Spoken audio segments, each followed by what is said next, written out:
ಶ್ರೀ ಗಣಪತಿ ಶಾರದಾ ಗುರುಭ್ಯೋ ನಮಃ. ಶ್ರೋತೃಗಳಿಗೆ ಜ್ಞಾನೇಶ್ವರಿ ವ್ಯಾಖ್ಯಾನ ಸಹಿತ ಭಗವದ್ಗೀತೆಯಲ್ಲಿ ಕರ್ಮಯೋಗವೆಂಬ ತೃತೀಯೋಧ್ಯಾಯಕ್ಕೆ ಸ್ವಾಗತ. ಈ ಅಧ್ಯಾಯದ ಎಲ್ಲ ಶ್ಲೋಕಗಳು. ಅಥ ತೃತೀಯೋಧ್ಯಾಯಃ ಕರ್ಮಯೋಗಃ. ಅರ್ಜುನ ಉವಾಚ ಜಾಯಸಿ ಚೇತ್ ಕರ್ಮಣಸ್ತೆ ಮತಾ ಬುದ್ಧಿರ್ಜನಾರ್ದನ ತತ್ಕಿಂ ಕರ್ಮಣಿ ಘೋರೆ ಮಾಂ ನಿಯೋಜಯಸಿ ಕೇಶವ. ಅರ್ಜುನನು ಹೇಳಿದನು, ಜನಾರ್ದನನೇ, ಒಂದು ವೇಳೆ ನಿನಗೆ ಕರ್ಮಕ್ಕಿಂತ ಜ್ಞಾನವು ಶ್ರೇಷ್ಠವೆಂದು ಮಾನ್ಯವಾದರೆ, ಕೇಶವನೇ, ಮತ್ತೇಕೆ ನನ್ನನ್ನು ಭಯಂಕರವಾದ ಕರ್ಮದಲ್ಲಿ ತೊಡಗಿಸುತ್ತೀಯೇ? ಅರ್ಜುನನು ಹೇಳಿದನು, ಶ್ರೀಕೃಷ್ಣ, ನೀನು ಹೇಳಿದುದೆಲ್ಲವನ್ನೂ ನಾನು ಗಮನವಿಟ್ಟು ಕೇಳಿದೆನು. ಶ್ರೀ ಅನಂತ, ಆತ್ಮಸ್ವರೂಪದಲ್ಲಿ ವಿಚಾರ ಮಾಡಿ ನೋಡಿದರೆ ಅಲ್ಲಿ ಕರ್ಮ ಮತ್ತು ಕರ್ತೃ ಉಳಿಯುವುದೇ ಇಲ್ಲ. ಇದೇ ನಿನ್ನ ನಿಶ್ಚಿತ ಮತವಾಗಿದ್ದರೆ, ಋಷಿಕೇಶ, ಪಾರ್ಥನೆ, ನೀನು ಯುದ್ಧ ಮಾಡು ಎಂದು ನನಗೆ ಏಕೆ ಹೇಳುತ್ತಿರುವೆ? ಈ ಭಯಂಕರ ಕರ್ಮದಲ್ಲಿ ನನ್ನನ್ನು ತೊಡಗಿಸಲು ನಿನಗೆ ಸಂಕೋಚವೇಕೆ ಆಗುವುದಿಲ್ಲ? ನೋಡು, ಸಮಸ್ತ ಕರ್ಮಗಳನ್ನೂ ನೀನು ನಿಷೇಧ ಮಾಡುವೆಯಾದರೆ ನನ್ನ ಕೈಯಿಂದ ಇಂತಹ ಹಿಂಸಾತ್ಮಕ ಕರ್ಮವನ್ನು ಏಕೆ ಮಾಡಿಸುವೆ? ಋಷಿಕೇಶ, ನೀನು ಕರ್ಮ ಮಾರ್ಗವನ್ನು ಮಾನ್ಯ ಮಾಡಿ ನನ್ನ ಕೈಯಿಂದ ಇಷ್ಟು ಭಯಂಕರವಾದ ಹಿಂಸೆಯನ್ನು ಮಾಡಿಸುತ್ತಿರುವೆ. ಇದರ ಬಗ್ಗೆ ನೀನೇ ವಿಚಾರ ಮಾಡು. ವ್ಯಾಮಿಶ್ರೇಣೇವ ವಾಕ್ಯೇನ ಬುದ್ಧಿಂ ಮೋಹಯಸೇವ ಮೇ ತದೇಕಂ ವದ ನಿಶ್ಚಿತ್ಯ ಯೇನ ಶ್ರೇಯೋಹಮಾಪ್ನುಯಾಮ್. ನೀನು ಗೊಂದಲದಂತಿರುವ ವಚನಗಳಿಂದ ನನ್ನ ಬುದ್ಧಿಯನ್ನು ಮೋಹಗೊಳಿಸುತ್ತಿರುವಂತೆ ಕಾಣುತ್ತದೆ. ಆದ್ದರಿಂದ ಯಾವುದರಿಂದ ನಾನು ಶ್ರೇಯಸ್ಸನ್ನು ಹೊಂದುವೆನೋ ಆ ಒಂದು ಮಾತನ್ನು ನಿಶ್ಚಯಿಸಿ ಹೇಳು. ದೇವ, ನೀನೇ ಹೇಳಲು ತೊಡಗಿದರೆ ಅಜ್ಞಾನಿಗಳಾದ ನಾವು ಏನು ಮಾಡಬೇಕು? ಇನ್ನು ಸಾರಾಸಾರ ವಿವೇಕವೇ ಜಗತ್ತಿನಲ್ಲಿ ಎಲ್ಲವಾಯಿತು ಎಂದೇ ಹೇಳಬೇಕಾದೀತು. ಅಜ್ಞಾನವನ್ನು ಹೋಗಲಾಡಿಸಲು ಇಂತಹ ಸಂದಿಗ್ಧ ಉಪದೇಶ ಮಾಡಿದರೆ ಇದಕ್ಕಿಂತ ಬೇರೆಯಾದ ಭ್ರಮೆ ಯಾವುದಿದ್ದೀತು? ಇನ್ನು ನಿನ್ನಿಂದ ಆತ್ಮಬೋಧವನ್ನು ಪಡೆಯಬೇಕಾದ ನಮ್ಮ ಇಚ್ಛೆಯೇ ಮುಗಿಯಿತೆಂದು ಹೇಳಬೇಕು. ಕೃಷ್ಣ, ನನಗೆ ಹೇಳು, ವೈದ್ಯನು ರೋಗಿಯ ಪ್ರಕೃತಿಯನ್ನು ನೋಡಿ ಅದಕ್ಕೆ ತಕ್ಕಂತಹ ಪಥ್ಯವನ್ನು ಹೇಳಿ ತಾನೇ ಔಷಧಿಯಲ್ಲಿ ವಿಷ ಬೆರೆಸಿದರೆ ರೋಗಿಯು ಬದುಕುವುದು ಹೇಗೆ? ಕುರುಡನಿಗೆ ಅಡ್ಡದಾರಿ ಹಿಡಿಸಿದಂತೆ, ಕೋತಿಗೆ ಹೆಂಡ ಕುಡಿಸಿದಂತೆಯೇ ನಮಗೆ ಉತ್ತಮವಾದ ಉಪದೇಶವೇ ಸಿಕ್ಕಿದಂತಾಯಿತು. ದೇವ, ನನಗೆ ಮೊದಲೇ ಏನೂ ತೋಚುವುದಿಲ್ಲ. ಅದರಲ್ಲಿಯೂ ನಾನು ಮೋಹಗ್ರಸ್ತನಾಗಿದ್ದೇನೆ. ಅದಕ್ಕಾಗಿ ನಿನ್ನಲ್ಲಿ ವಿವೇಕದ ಮಾತನ್ನು ಕೇಳಿದೆ. ದೇವ, ನಿನ್ನದೆಲ್ಲವೂ ಪರಮಾಶ್ಚರ್ಯವೇ. ನಿನ್ನ ಉಪದೇಶದಲ್ಲಿ ಎಲ್ಲವೂ ಗೊಂದಲವೇ ತುಂಬಿರುವಾಗ ಶರಣಾಗತರಲ್ಲಿ ಹೀಗೇಕೆ ವರ್ತಿಸಬೇಕು? ನಾವು ಕಾಯ ವಾಚ ಮನಸ್ಸಿನಿಂದ ನಿನ್ನ ಮಾತಿನಲ್ಲಿ ಭರವಸೆಯನ್ನಿಟ್ಟಿದ್ದೇವೆ. ನೀನೇ ಹೀಗೆ ಮಾಡತೊಡಗಿದರೆ ನಮ್ಮದೆಲ್ಲವೂ ಮುಗಿದಂತೆಯೇ. ಅರ್ಜುನನು ಹೇಳುತ್ತಾನೆ, ದೇವ, ಇನ್ನು ಇಂತಹ ಉಪದೇಶವನ್ನು ಮಾಡುವವನಾದರೆ ನಮ್ಮ ಒಳ್ಳೆಯ ಶ್ರೇಯಸ್ಸನ್ನೇ ಮಾಡುವೆ ಎಂದು ಹೇಳಬೇಕು. ಇನ್ನು ಇಲ್ಲಿ ಜ್ಞಾನದ ಆಸೆಯಾದರೂ ಏಕೆ? ಜ್ಞಾನ ಸಂಪಾದನೆಯ ಬಯಕೆ ಮುಗಿದಂತೆಯೇ. ಆದರೆ ನನ್ನ ಮನಸ್ಸಿನ ಸ್ಥಿರತೆ ಹೊರಟು ಹೋಗಿ ಮನಸ್ಸು ಇನ್ನೂ ಹೆಚ್ಚಾಗಿಯೇ ಗೊಂದಲದಲ್ಲಿ ಬಿದ್ದಂತಾಯಿತು. ಹಾಗೆಯೇ ಶ್ರೀಕೃಷ್ಣ, ನಿನ್ನ ಲೀಲೆ ನಮಗೆ ಏನೂ ತಿಳಿಯದು. ಈ ಉಪದೇಶದ ನೆಪದಿಂದ ನೀನು ನನ್ನ ಮನಸ್ಸನ್ನು ಅರಿಯಬೇಕೆಂದಿರುವೆಯಾ? ಯಾರು ಬಲ್ಲರು? ಅಥವಾ ನನಗೆ ಮೋಸ ಮಾಡುತ್ತಿರುವೆಯಾ? ಗೂಢಾರ್ಥದಿಂದ ಬ್ರಹ್ಮಸ್ವರೂಪವನ್ನು ಹೇಳುತ್ತಿರುವೆಯಾ? ಇದನ್ನು ಅನುಮಾನಿಸಲು ನನಗೆ ಖಂಡಿತವಾಗಿ ತಿಳಿಯುವುದಿಲ್ಲ. ಆದ್ದರಿಂದ ದೇವ, ನೀನು ಹೇಳಬೇಕಾದ ವಿಚಾರವನ್ನು ಗೂಢಾರ್ಥದಿಂದ ಹೀಗೆ ಹೇಳದೆ ಅಜ್ಞಾನಿಗಳು ಅರಿಯುವಂತೆ ಸ್ಪಷ್ಟವಾಗಿ ಹೇಳು. ಶ್ರೀಕೃಷ್ಣ, ನಾನು ಅತಿಶಯ ಮಂದಬುದ್ಧಿಯುಳ್ಳವನಾಗಿದ್ದೇನೆ. ಹಾಗಿರುವಾಗ ನನ್ನಂಥವನಿಗೂ ಚೆನ್ನಾಗಿ ತಿಳಿಯುವಂತೆ ನಿಶ್ಚಯಾತ್ಮಕವಾದ ಒಂದು ಮಾತನ್ನು ನೀನು ಹೇಳು. ನೋಡು, ಔಷಧಿಯನ್ನು ಕೊಟ್ಟು ರೋಗವು ವಾಸಿಯಾಗಬೇಕು. ಆದರೆ ಆ ಔಷಧವು ಮಧುರವಾಗಿದ್ದು ರುಚಿಕಟ್ಟಾಗಿರಬೇಕು. ಹಾಗೆಯೇ ಎಲ್ಲ ಅರ್ಥದಿಂದ ಪರಿಪೂರ್ಣವೂ ಆಚರಿಸಲು ಯೋಗ್ಯವೂ ಆದ ತತ್ವವನ್ನು ನೀನು ಹೇಳು. ಆದರೆ ನನ್ನ ಮನಸ್ಸಿನಲ್ಲಿ ಒಳ್ಳೆಯ ರೀತಿಯಿಂದ ಬೋಧ ಉಂಟಾಗುವಂತೆ ಹೇಳು. ದೇವ, ನಿನ್ನಂತಹ ಗುರುವು ನನಗೆ ದೊರೆತಿರುವಾಗ ಇಂದು ನಾನು ನನ್ನ ಮನಸ್ಸಿನ ಇಚ್ಛೆಯನ್ನು ಏಕೆ ತೀರಿಸಿಕೊಳ್ಳಬಾರದು? ಇಲ್ಲಿ ಸಂಕೋಚ ನಾಚಿಕೆ ಏಕೆ ಇರಿಸಬೇಕು? ನೀನು ನನ್ನ ತಾಯಿಯಂತೆ ಇರುವೆ. ದೈವಯೋಗದಿಂದ ಕಾಮಧೇನುವೇ ಒಲಿದಿರುವಾಗ ಇಚ್ಛಿಸಿದುದನ್ನು ಕೇಳಲು ಏಕೆ ಹಿಂಜರಿಯಬೇಕು? ಅಥವಾ ಚಿಂತಾಮಣಿಯೇ ಕೈಗೆ ಬಂದಾಗ ಬಯಸಿದ ವಸ್ತುವನ್ನು ಕೇಳುವುದರಲ್ಲಿ ಏಕೆ ಸಂಕಟ ಪಡಬೇಕು? ತನಗೆ ಬೇಕಾದುದನ್ನು ಏಕೆ ಬೇಡಬಾರದು? ನೋಡು, ಅಮೃತ ಸಿಂಧುವಿನ ತಟದಲ್ಲಿ ನಿಂತು ಅಮೃತವನ್ನು ಕುಡಿಯದೆ ಬಾಯಾರಿಕೆಯಿಂದ ಒದ್ದಾಡಿದರೆ ಅಮೃತ ಸಾಗರದ ಬಳಿಗೆ ಹೋಗುವ ಶ್ರಮವನ್ನಾದರೂ ಏಕೆ ಪಡಬೇಕು? ಹಾಗೆಯೇ ಕಮಲಾಪತಿಯೇ, ಜನ್ಮ ಜನ್ಮಾಂತರಗಳಲ್ಲಿ ಉಪಾಸನೆಯನ್ನು ಮಾಡುತ್ತಾ ದೈವಯೋಗದಿಂದ ಇಂದು ನೀನು ದೊರಕಿರುವೆ. ಹಾಗಿರುವಾಗ ಪರಮೇಶ್ವರ, ನಮ್ಮ ಇಚ್ಛೆಯಂತೆ ನಿನ್ನ ಬಳಿಯಲ್ಲಿ ನಾನು ಬೇಕಾದ್ದನ್ನು ಕೇಳಬಾರದೆ? ದೇವ, ಮನಸ್ಸಿನಲ್ಲಿರುವ ಉದ್ದೇಶವು ಪೂರ್ಣವಾಗುವ ಕಾಲ ಇಂದು ಉದಯಿಸಿದೆ. ನೋಡು, ಇಂದು ನನ್ನ ಸಕಲ ಇಚ್ಛೆಗಳು ಪೂರ್ಣವಾಗಿ ನನ್ನ ಪೂರ್ವ ಪುಣ್ಯವೇ ಫಲಿಸಿ ಎಲ್ಲ ಮನೋರಥಗಳು ಸಿದ್ಧಿಸಿದವು. ಏಕೆಂದರೆ ಕಲ್ಯಾಣದ ಆದಿಪೀಠ ಮತ್ತು ಸಮಸ್ತ ದೇವರ ದೇವನೂ ಆದ ನೀನು ನಮಗೆ ಅಧೀನನಾಗಿರುವೆ. ತಾಯಿಯ ಸ್ತನ್ಯಪಾನ ಮಾಡಲು ಮಗುವಿಗೆ ಹೊತ್ತು ಗೊತ್ತು ಇರುವುದಿಲ್ಲ. ಹಾಗೆಯೇ ದೇವ ಕೃಪಾನಿಧೆ, ನಾನು ನಿನ್ನಲ್ಲಿ ನನ್ನ ಇಚ್ಛೆಗನುಸಾರವಾಗಿ ತೋಚಿದ್ದನ್ನು ಕೇಳುತ್ತಾ ಇದ್ದೇನೆ.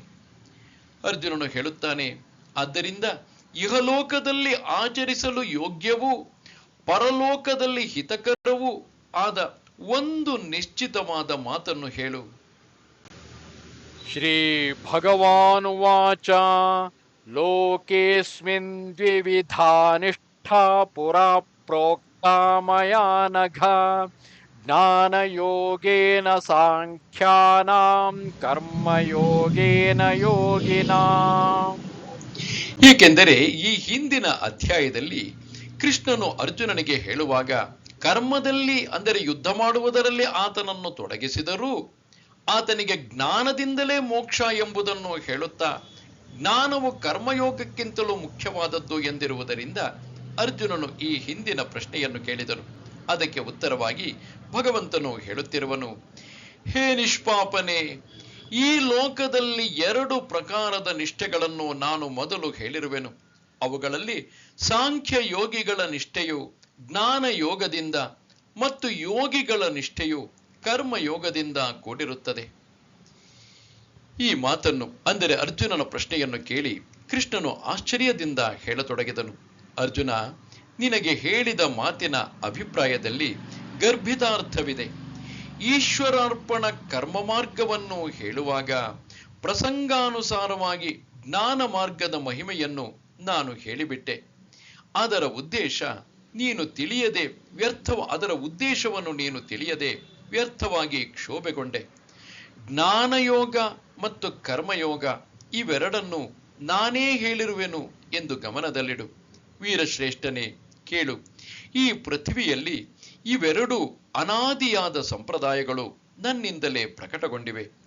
ಜಡ ಚೇತನ ವಿಚಾರ ಮಾಡುವವರು ಯಾವುದನ್ನು ಆಚರಿಸುತ್ತಾರೋ ಮತ್ತು ಯಾವುದರಿಂದ ಬ್ರಹ್ಮ ಸ್ವರೂಪದ ಪರಿಚಯವಾದಾಕ್ಷಣ ಅವರು ತದ್ರೂಪರಾಗಿ ಹೋಗುವರೋ ಆ ಒಂದು ಸಂಪ್ರದಾಯಕ್ಕೆ ಜ್ಞಾನಯೋಗವೆಂದು ಹೇಳುತ್ತಾರೆ, ಇನ್ನೊಂದಕ್ಕೆ ಕರ್ಮಯೋಗವೆಂದು ಹೇಳುತ್ತಾರೆ. ಆ ಯೋಗದಲ್ಲಿ ತತ್ಪರರಾದ ಮುಮುಕ್ಷುಗಳು ಜ್ಞಾನೋತ್ತರ ಕಾಲದಲ್ಲಿ ಮೋಕ್ಷವನ್ನು ಹೊಂದುತ್ತಾರೆ. ಸಿದ್ಧವಾದ ಮತ್ತು ಸಿದ್ಧಪಡಿಸಿಕೊಂಡ ಅಡಿಗೆಯ ಊಟದಿಂದ ಒಂದೇ ರೀತಿಯ ತೃಪ್ತಿಯಾಗುವಂತೆಯೇ ಈ ಮಾರ್ಗಗಳು ಎರಡಿದ್ದರೂ ಪರಿಣಾಮದಲ್ಲಿ ಒಂದೇ ಆಗಿವೆ. ಅಥವಾ ಪೂರ್ವ ಪಶ್ಚಿಮ ದಿಕ್ಕಿಗೆ ಹರಿಯುವ ನದಿಗಳು ಭಿನ್ನವಾಗಿ ಕಂಡರೂ ಕಡೆಗೆ ಸಮುದ್ರಕ್ಕೆ ಸೇರುವಾಗ ಒಂದೇ ಆಗುತ್ತವೆ. ಹಾಗೆಯೇ ಇವೆರಡೂ ಮತಗಳು ಒಂದೇ ತತ್ವದ ಸೂಚಕಗಳಾಗಿವೆ. ಆದರೆ ಅವುಗಳ ಉಪಾಸನೆಯು ಉಪಾಸಕನ ಯೋಗ್ಯತೆಯನ್ನು ಅವಲಂಬಿಸಿದೆ. ನೋಡು, ಪಕ್ಷಿಯು ಒಂದೇ ನೆಗೆತಕ್ಕೆ ಮರದ ಫಲವನ್ನು ಹಿಡಿಯುತ್ತದೆ. ಆದರೆ ಅದೇ ವೇಗದಿಂದ ಮನುಷ್ಯನು ಆ ಫಲವನ್ನು ಪಡೆಯಬಲ್ಲನೆ? ಹೇಳು ನೋಡೋಣ. ಅವನು ನಿಧಾನವಾಗಿ ಕೊಂಬೆಯಿಂದ ಕೊಂಬೆಗೆ ಮಾರ್ಗವನ್ನು ಕ್ರಮಿಸುತ್ತಾ ಸ್ವಲ್ಪ ಸಮಯದಲ್ಲಿಯೇ ಫಲವಿದ್ದಲ್ಲಿಗೆ ತಲುಪಬಲ್ಲನು. ಹಾಗೆಯೇ ಜ್ಞಾನ ಮಾರ್ಗವನ್ನು ಆಚರಿಸಿದ ಜ್ಞಾನಿಗಳು ವಿಹಂಗಮ ಗತಿಯಿಂದ, ಅಂದರೆ ಪಕ್ಷಿಯ ಗತಿಯಿಂದ ಶೀಘ್ರವೇ ಮೋಕ್ಷವನ್ನು ಪಡೆಯುತ್ತಾರೆ. ಇತರ ಯೋಗಿಗಳು ಕರ್ಮ ಮಾರ್ಗದಿಂದ ಅದನ್ನು ಪಿಪಿಲಿಕಾ ಗತಿ, ಅಂದರೆ ಇರುವೆಯಂತೆ ನಿಧಾನವಾಗಿ ಹೋಗಿ ವಿಹಿತ ವರ್ಣಾಶ್ರಮ ಧರ್ಮವನ್ನು ಆಚರಿಸಿ ಪರಂಪರೆಯಿಂದ ಜ್ಞಾನೋತ್ತರ ಮೋಕ್ಷವನ್ನು ಪಡೆಯುತ್ತಾರೆ. ನ ಕರ್ಮಾಣಾಮನಾರಂಭಾತ್ ನೈಷ್ಕರ್ಮ್ಯಂ ಪುರುಷೋಷ್ಣುತೆ ನ ಚ ಸನ್ಯಸನಾದೇವ ಸಿದ್ಧಿಂ ಸಮಧಿಗಚ್ಚತಿ. ಮನುಷ್ಯನು ಕರ್ಮಗಳನ್ನು ಆಚರಿಸದೆ, ಅರ್ಥಾತ್ ಕರ್ಮಾಚರಣೆ ಮಾಡದೆ ನಿಷ್ಕರ್ಮತೆಯನ್ನು, ಅಂದರೆ ಯೋಗ ನಿಷ್ಠೆಯನ್ನು ಪಡೆಯಲಾರನು. ಮತ್ತು ಕೇವಲ ಕರ್ಮಗಳ ತ್ಯಾಗ ಮಾತ್ರದಿಂದ ಸಿದ್ಧಿ, ಎಂದರೆ ಸಾಂಖ್ಯ ನಿಷ್ಠೆಯನ್ನು ಪಡೆಯಲಾರನು. ವಿಹಿತ ಕರ್ಮದ ಆರಂಭ, ಅಂದರೆ ಕರ್ಮ ಮಾಡದೆ ಕರ್ಮಹೀನ ಮನುಷ್ಯನು ಸಿದ್ಧನಂತೆ ನಿಶ್ಚಯವಾಗಿ ಜ್ಞಾನನಿಷ್ಠನಾಗಲಾರನು. ಅರ್ಜುನ, ಯಾರಿಗೆ ಯಾವ ವಿಹಿತ ಕರ್ಮಗಳನ್ನು ಮಾಡಲೇಬೇಕೋ ಅವನ್ನು ಬಿಡುವುದರಿಂದ ಅವನು ಕೃತಾರ್ಥನಾಗುವನು ಎಂದು ಹೇಳುವುದು ಬರೇ ಮೂರ್ಖತೆಯಾಗಿದೆ. ನದಿಯು ಮಹಾಪೂರದಿಂದ ತುಂಬಿದ್ದು ಅದನ್ನು ದಾಟಿ ಹೋಗಬೇಕಾದರೆ ದೋಣಿ ಇಲ್ಲದೆ ಹೇಗೆ ಹೋಗಬಲ್ಲನು ಹೇಳು? ಅಥವಾ ಊಟದಿಂದ ತೃಪ್ತಿಯನ್ನು ಇಚ್ಛಿಸುವವನಿಗೆ ಅಡಿಗೆ ಮಾಡದೆ, ಇಲ್ಲವೇ ಸಿದ್ಧ ಮಾಡಿಟ್ಟ ಭೋಜನವನ್ನು ಊಟ ಮಾಡದೆ ಆ ತೃಪ್ತಿಯು ಹೇಗೆ ಸಿಗಬಲ್ಲದು? ಇಚ್ಛಾರಹಿತ ಸ್ಥಿತಿ ಉಂಟಾಗುವವರೆಗೆ ಪರಿಶ್ರಮ ಉದ್ಯೋಗ ಇದ್ದೇ ಇದೆ. ಆ ಸ್ಥಿತಿಯು ಪ್ರಾಪ್ತವಾಯಿತೆಂದರೆ ಆತ್ಮ ಸಂತೋಷ ಉಂಟಾಗಿ ಪರಿಶ್ರಮ ನಿಂತು ಹೋಗುವುದು. ಆದ್ದರಿಂದ ಪಾರ್ಥನೆ, ಪರಮಾತ್ಮ ಪ್ರಾಪ್ತಿಯ ಇಚ್ಛೆಯುಳ್ಳವನು ವಿಹಿತ ಕರ್ಮಾಚರಣೆಯನ್ನು ಎಂದಿಗೂ ಬಿಡಬಾರದು. ತನ್ನ ಇಚ್ಛೆಯಿಂದಲೇ ಕರ್ಮದ ಸ್ವೀಕಾರ ಮತ್ತು ತ್ಯಾಗ ಮಾಡುವೆನೆಂದು ಹೇಳಿದರೆ ಅದು ಆಗುವುದೇ? ಈ ಮಾತು ವ್ಯರ್ಥವಾದ ಬಡಬಡಿಕೆಯಾಗಿದೆ. ಅದನ್ನು ಕುರಿತು ಸರಿಯಾಗಿ ವಿಚಾರ ಮಾಡಿ ನೋಡಿದರೆ ಕೇವಲ ಕರ್ಮವನ್ನು ಬಿಟ್ಟ ಮಾತ್ರದಿಂದ ಕರ್ಮ ತ್ಯಾಗವಾಗುವುದಿಲ್ಲ ಎಂಬುದನ್ನು ನಿಸ್ಸಂಶಯವಾಗಿ ತಿಳಿ. ನಹಿ ಕಶ್ಚಿತ್ ಕ್ಷಣಮಪಿ ಜಾತು ತಿಷ್ಠತ್ಯ ಕರ್ಮ ಕೃತ ಕಾರ್ಯತೆ ಹ್ಯವಶಃ ಕರ್ಮ ಸರ್ವ ಪ್ರಕೃತಿ ಜೈರ್ಗುಣೈಃ. ನಿಸ್ಸಂದೇಹವಾಗಿ ಯಾವ ಮನುಷ್ಯನಾದರೂ ಯಾವುದೇ ಕಾಲದಲ್ಲಿ ಕ್ಷಣ ಮಾತ್ರವೂ ಸಹ ಕರ್ಮವನ್ನು ಮಾಡದೇ ಇರಲಾರನು. ಏಕೆಂದರೆ ಎಲ್ಲ ಮನುಷ್ಯ ಸಮುದಾಯವು ಪ್ರಕೃತಿಜನ್ಯವಾದ ಗುಣಗಳ ಮೂಲಕ ಪರವಶವಾಗಿ ಕರ್ಮ ಮಾಡುವುದಕ್ಕೆ ಬಾಧ್ಯನನ್ನಾಗಿ ಮಾಡುತ್ತದೆ. ಪ್ರಕೃತಿಯ ಆಶ್ರಯವಿರುವ ತನಕ ಮಾಯೆಯ ಸತ್ವಾದಿ ಗುಣಗಳ ಅಧೀನವೇ ಎಲ್ಲ ವ್ಯಾಪಾರಗಳು ಇರುತ್ತವೆ. ಆದ್ದರಿಂದ ಕರ್ಮವನ್ನು ಸ್ವೀಕರಿಸುವುದು ಇಲ್ಲವೇ ಬಿಡುವುದು ಇದು ಅಜ್ಞಾನವೇ ಆಗಿದೆ. ನೋಡು, ವಿಹಿತ ಕರ್ಮದ ಆರಂಭವು ಕರ್ತೃವಿನ ಇಚ್ಛೆಯನ್ನು ಅವಲಂಬಿಸಿದೆ. ಆದ್ದರಿಂದ ದ್ವೇಷದಿಂದಾಗಲಿ ಕಷ್ಟದಿಂದಾಗಲಿ ತ್ಯಾಗ ಮಾಡಿದರೂ ಸ್ವಾಭಾವಿಕ ಕರ್ಮಗಳನ್ನು ಉಂಟು ಮಾಡುವ ಇಂದ್ರಿಯಗಳ ಧರ್ಮಗಳು ನಾಶವಾಗುವುದಿಲ್ಲ. ವಿಹಿತ ಕರ್ಮ ತ್ಯಾಗ ಮಾಡಿದರೆ ಕಿವಿಯಿಂದ ಕೇಳುವಿಕೆ ನಿಂತೀತೆ, ಕಣ್ಣುಗಳ ದೃಷ್ಟಿಯು ಹೊರಟು ಹೋಯಿತೆ, ಮೂಗು ಮುಚ್ಚಿದರೆ ಸುವಾಸನೆ ಬರುವುದು ನಿಂತು ಹೋಯಿತೆ, ಅಥವಾ ಪ್ರಾಣಾಪಾನದ ಗತಿಯು ನಿಂತು ಹೋಯಿತೆ, ಮನಸ್ಸು ಕಲ್ಪನಾರಹಿತವಾದುದೇನು, ಅಥವಾ ಹಸಿವು ಬಾಯಾರಿಕೆಗಳ ಇಚ್ಛೆ ಇಲ್ಲವಾದುವೆ, ಸ್ವಪ್ನ ಮತ್ತು ಜಾಗೃತ ಅವಸ್ಥೆಗಳು ನಿಂತು ಹೋದವೇನು, ಅಥವಾ ಕಾಲು ನಡೆಯನ್ನು ಮರೆತು ಬಿಟ್ಟವೆ. ಇಷ್ಟೇ ಅಲ್ಲ, ಹುಟ್ಟು ಸಾವು ತಪ್ಪಿದೆ ಹೇಳು. ಹೀಗೆ ಈ ಇಂದ್ರಿಯ ವ್ಯಾಪಾರಗಳು ನಿಂತು ಹೋಗದಿರುವಾಗ ಬಿಟ್ಟಿದ್ದು ಏನು? ಆದ್ದರಿಂದ ದೇಹಾಭಿಮಾನ ಉಳ್ಳವನಿಂದ ಕರ್ಮ ತ್ಯಾಗವು ಎಂದಿಗೂ ಆಗಲಾರದು. ಈ ಕರ್ಮವು ಪರಾಧೀನತೆಯಿಂದ, ಪ್ರಕೃತಿಯ ಗುಣಗಳಿಂದ ಆಗುತ್ತಾ ಇರುತ್ತದೆ. ಆದ್ದರಿಂದ ನಾನು ಕರ್ಮ ಮಾಡುವೆನು ಇಲ್ಲವೇ ಬಿಡುವೆನು ಎಂದು ಭಾವಿಸುವುದೇ ವ್ಯರ್ಥವಾಗಿದೆ. ನೋಡು, ರಥದಲ್ಲಿ ಸ್ತಬ್ಧನಾಗಿ ಕುಳಿತರೂ ಅವನು ರಥಕ್ಕೆ ಅಧೀನನಾಗಿ ಇರುವುದರಿಂದ ರಥದ ಚಲನೆ ಅವನ ಚಲನೆಯೇ ಆಗುತ್ತದೆ. ಅಥವಾ ಮರದ ಒಣಗಿದ ಎಲೆಯು ಅಂದರೆ ತರಗೆಲೆ ನಿಶ್ಚೇಷ್ಟವಾಗಿ ಬಿದ್ದುಕೊಂಡರೂ ವಾಯುವಿನ ವೇಗದಿಂದ ಹಾರಿ ಆಕಾಶದಲ್ಲಿ ಸುತ್ತುತ್ತಾ ಇರುತ್ತದೆ. ಹಾಗೆಯೇ ಮಾಯೆಯ ಆಶ್ರಯದಿಂದ ಹಾಗೂ ಕರ್ಮೇಂದ್ರಿಯಗಳ ವಿಕಾರದಿಂದ ನೈಷ್ಕರ್ಮ್ಯ ಸ್ಥಿತಿಗೆ ತಲುಪಿದ ಪುರುಷನೂ ಕೂಡ ಯಾವಾಗಲೂ ಶಾರೀರಿಕ ಕರ್ಮಗಳನ್ನು ಮಾಡುತ್ತಾನೆ. ಅದಕ್ಕಾಗಿ ಮಾಯೆಯ ಸಂಬಂಧವಿರುವ ತನಕ ಕರ್ಮದ ತ್ಯಾಗವು ಆಗಲಾರದು. ಹೀಗಿದ್ದರೂ ಕರ್ಮದ ತ್ಯಾಗ ಮಾಡುವೆನೆಂದು ಹೇಳುವವನದು ಒಣ ಆಗ್ರಹ ಮಾತ್ರವೇ ಇರುತ್ತದೆ. ಕರ್ಮೇಂದ್ರಿಯಾಣಿ ಸಂಯಮ್ಯ ಯ ಆಸ್ತೆ ಮನಸಾ ಸ್ಮರನ್ ಇಂದ್ರಿಯಾರ್ಥಾನ್ ವಿಮೂಢಾತ್ಮ ಮಿಥ್ಯಾಚಾರಃ ಸ ಉಚ್ಯತೆ. ಯಾವ ಮೂಢ ಬುದ್ಧಿಯುಳ್ಳ ಮನುಷ್ಯನು ಸಮಸ್ತ ಇಂದ್ರಿಯಗಳನ್ನು ಹಠಪೂರ್ವಕವಾಗಿ ಅಂದರೆ ಮೇಲ್ನೋಟಕ್ಕೆ ತಡೆದು ಮನಸ್ಸಿನಲ್ಲಿ ಇಂದ್ರಿಯಗಳ ವಿಷಯಗಳನ್ನು ಚಿಂತಿಸುತ್ತಾ ಇರುತ್ತಾನೋ ಅವನು ಮಿಥ್ಯಾಚಾರಿ ಅರ್ಥಾತ್ ಡಾಂಭಿಕನೆಂದು ಹೇಳಲ್ಪಡುತ್ತಾನೆ. ವಿಹಿತ ಕರ್ಮವನ್ನು ತ್ಯಾಗ ಮಾಡಿ ಮತ್ತು ಕರ್ಮೇಂದ್ರಿಯಗಳನ್ನು ನಿಗ್ರಹಿಸಿದ್ದರಿಂದಲೇ ಕರ್ಮಾತೀತನಾಗಲು ಬಯಸುವವರಿಗೆ ಕರ್ಮ ತ್ಯಾಗವು ಸಿದ್ಧಿಸುವುದಿಲ್ಲ. ಏಕೆಂದರೆ ಅವನ ಮನಸ್ಸಿನಲ್ಲಿ ಕರ್ತವ್ಯವು ಶೇಷವಾಗಿದ್ದು ಕರ್ಮಾತೀತರಾಗಿದ್ದೇವೆ ಎಂದು ನಟಿಸುವವರು ದರಿದ್ರರೆಂದೇ ತಿಳಿ. ಪಾರ್ಥ, ಇಂತಹ ಈ ಪ್ರಾಣಿಗಳು ಯಾವಾಗಲೂ ವಿಷಯಾಸಕ್ತರಾಗಿರುತ್ತಾರೆ ಎಂಬುದನ್ನು ನಿಸ್ಸಂಶಯವಾಗಿ ತಿಳಿ. ಇನ್ನು ಅರ್ಜುನ, ಪ್ರಸಂಗಾನುಸಾರ ನಿನಗೆ ನಿಜವಾದ ಇಚ್ಛಾರಹಿತ ಮನುಷ್ಯನ ಲಕ್ಷಣಗಳನ್ನು ತಿಳಿಸುವೆನು. ಗಮನವಿಟ್ಟು ಕೇಳು. ಯಸ್ತ್ವಿಂದ್ರಿಯಾಣಿ ಮನಸಾ ನಿಯಮ್ಯಾರಭತೇರ್ಜುನ ಕರ್ಮೇಂದ್ರಿಯೈಃ ಕರ್ಮಯೋಗಂ ಅಸಕ್ತಃ ಸ ವಿಶಿಷ್ಯತೆ. ಹೇ ಅರ್ಜುನನೇ, ಯಾವ ಪುರುಷನು ಮನಸ್ಸಿನಿಂದ ಇಂದ್ರಿಯಗಳನ್ನು ವಶಪಡಿಸಿಕೊಂಡು ಅನಾಸಕ್ತನಾಗಿ, ಶ್ಲೋಕದಲ್ಲಿ ಹೇಳಿರುವಂತೆ ಅನಾಸಕ್ತನಾಗಿ ಸಮಸ್ತ ಇಂದ್ರಿಯಗಳ ಮೂಲಕ ಕರ್ಮಯೋಗದ ಆಚರಣೆಯನ್ನು ಮಾಡುತ್ತಾನೋ ಅವನೇ ಶ್ರೇಷ್ಠನಾಗಿದ್ದಾನೆ. ಯಾರು ಆಂತರ್ಯದಲ್ಲಿ ನಿಶ್ಚಲನಾದ ಪರಮಾತ್ಮನಲ್ಲಿ ತಲ್ಲೀನನಾಗಿದ್ದು ಹೊರಗಡೆಯಿಂದ ಲೋಕಾಚಾರದಂತೆ ನಡೆಯುತ್ತಾನೋ, ಇಂದ್ರಿಯಗಳಿಗೆ ಆಜ್ಞೆ ಕೊಡದೆ, ವಿಷಯಗಳ ಭಯವನ್ನು ಇಟ್ಟುಕೊಳ್ಳದೆ ಕಾಲಕ್ಕೆ ತಕ್ಕಂತಹ ಪ್ರಾಪ್ತ ಕರ್ಮಗಳನ್ನು ತ್ಯಜಿಸುವುದಿಲ್ಲವೋ ಅವನು ಕರ್ಮೇಂದ್ರಿಯಗಳಿಂದ ಕಾರ್ಯಗಳು ನಡೆಯುತ್ತಿರುವಾಗ ತಡೆಯುವುದಿಲ್ಲ. ಆದರೆ ಅವನು ಅವುಗಳ ವಿಕಾರಗಳಿಗೆ ವಶನಾಗುವುದಿಲ್ಲ. ಕಮಲದ ಎಲೆಯು ಯಾವಾಗಲೂ ನೀರಿನಲ್ಲೇ ಇದ್ದರೂ ನೀರಿನಿಂದ ನೆನೆಯುವುದಿಲ್ಲ. ಹಾಗೆಯೇ ಅವನು ಯಾವುದೇ ಕಾಮನೆಯಿಂದ ಲಿಪ್ತನಾಗುವುದಿಲ್ಲ ಮತ್ತು ಅವಿವೇಕವೆಂಬ ಮಲದಿಂದ ಮಲಿನವೂ ಆಗುವುದಿಲ್ಲ.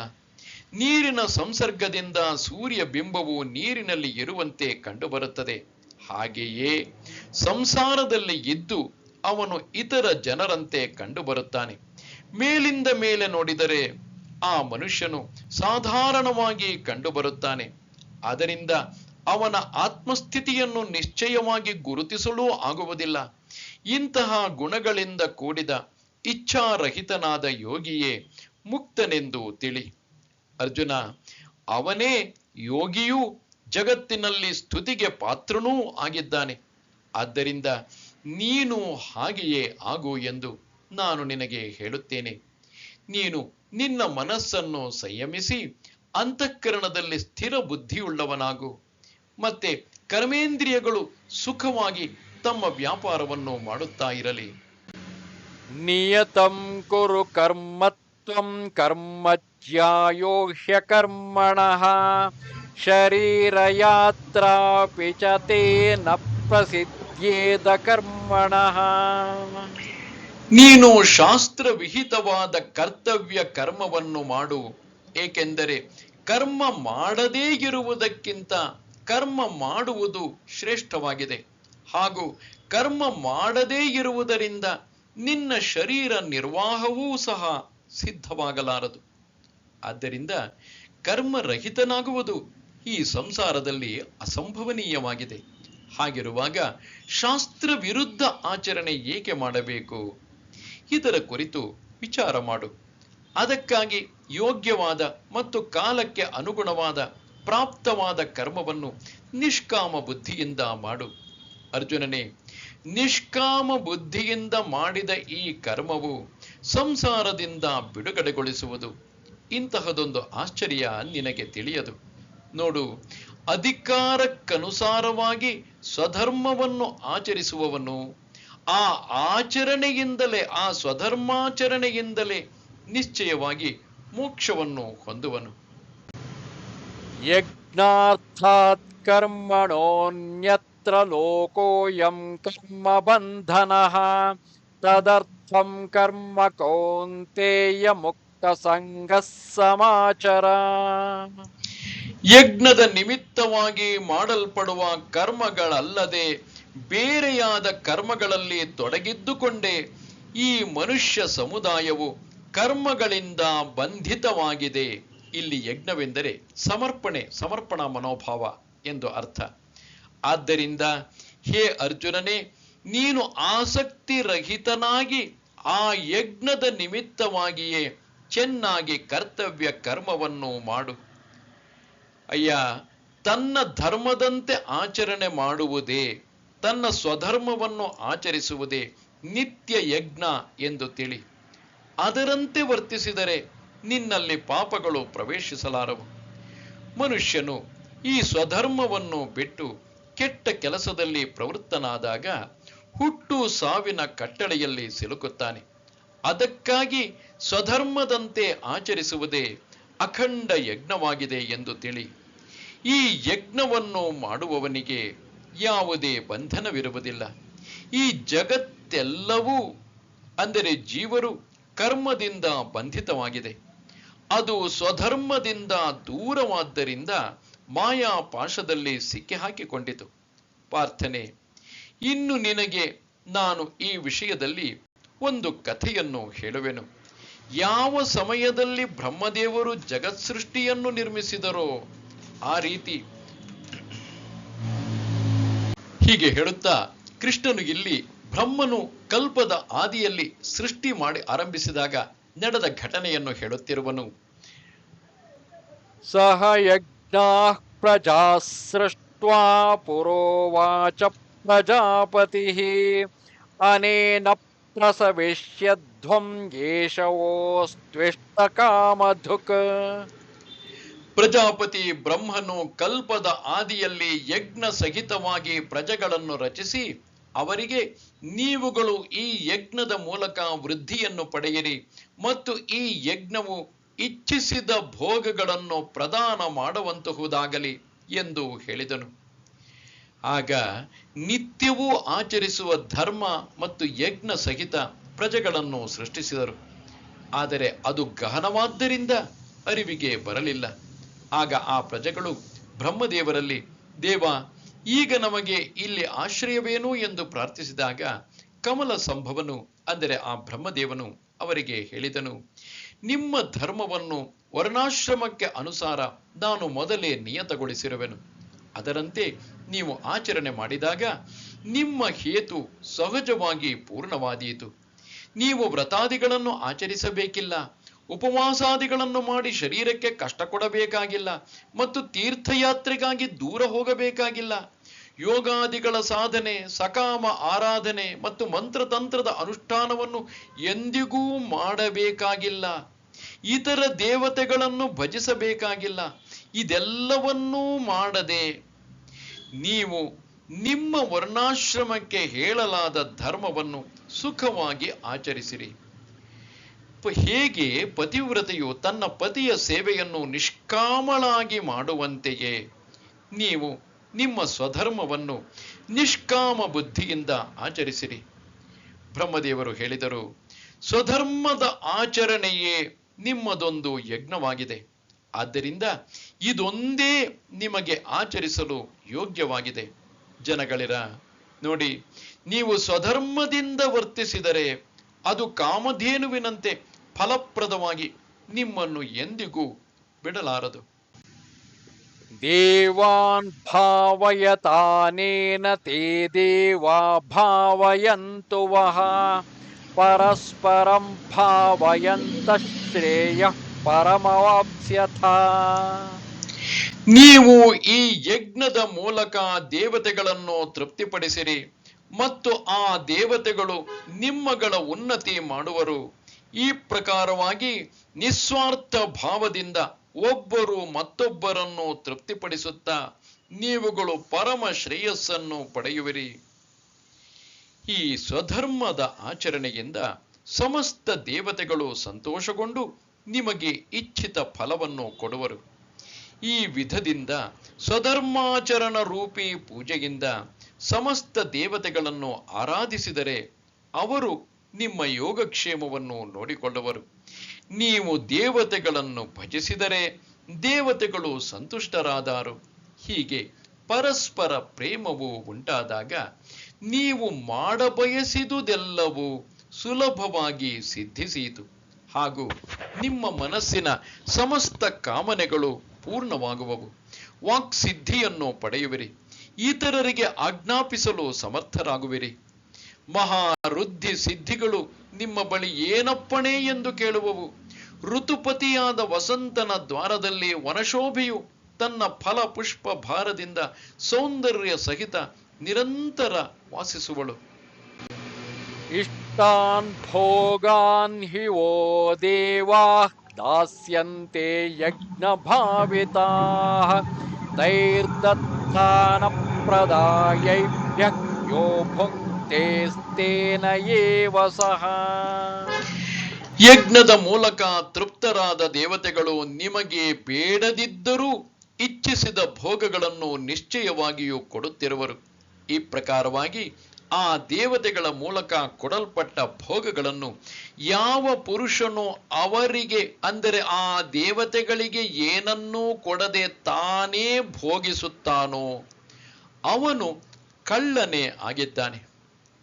ಹಾಗೆಯೇ ನೀವು ವಾಸಿಸುವಲ್ಲಿಗೆ ಸರ್ವ ಸುಖಗಳೊಂದಿಗೆ ಮೂರ್ತಿಮಂತ ದೇವತೆಗಳು ನಿಮ್ಮನ್ನು ಹುಡುಕುತ್ತಾ ನಿಮ್ಮ ಹಿಂದೆಯೇ ಬರುವರು. ಪ್ರಜೆಗಳಿರ, ಏಕನಿಷ್ಠೆಯಿಂದ ನೀವುಗಳು ಸ್ವಧರ್ಮವನ್ನು ಆಚರಿಸಿದರೆ ನೀವು ಐಶ್ವರ್ಯಯುಕ್ತರಾಗಿ ನಿಮಗೆ ಯಾವುದೇ ಇಚ್ಛೆಯೂ ಉಳಿಯಲಾರದು.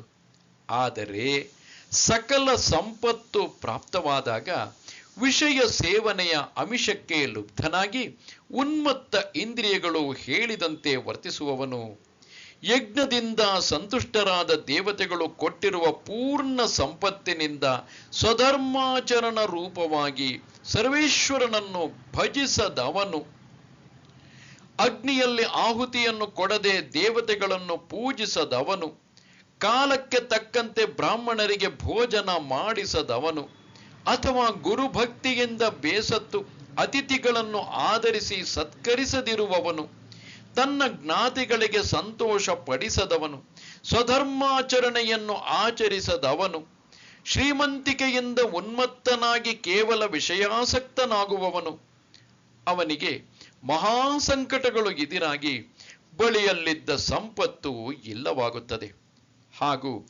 ಇರುವ ಭೋಗಗಳನ್ನು ಭೋಗಿಸಲಾಗುವುದಿಲ್ಲ.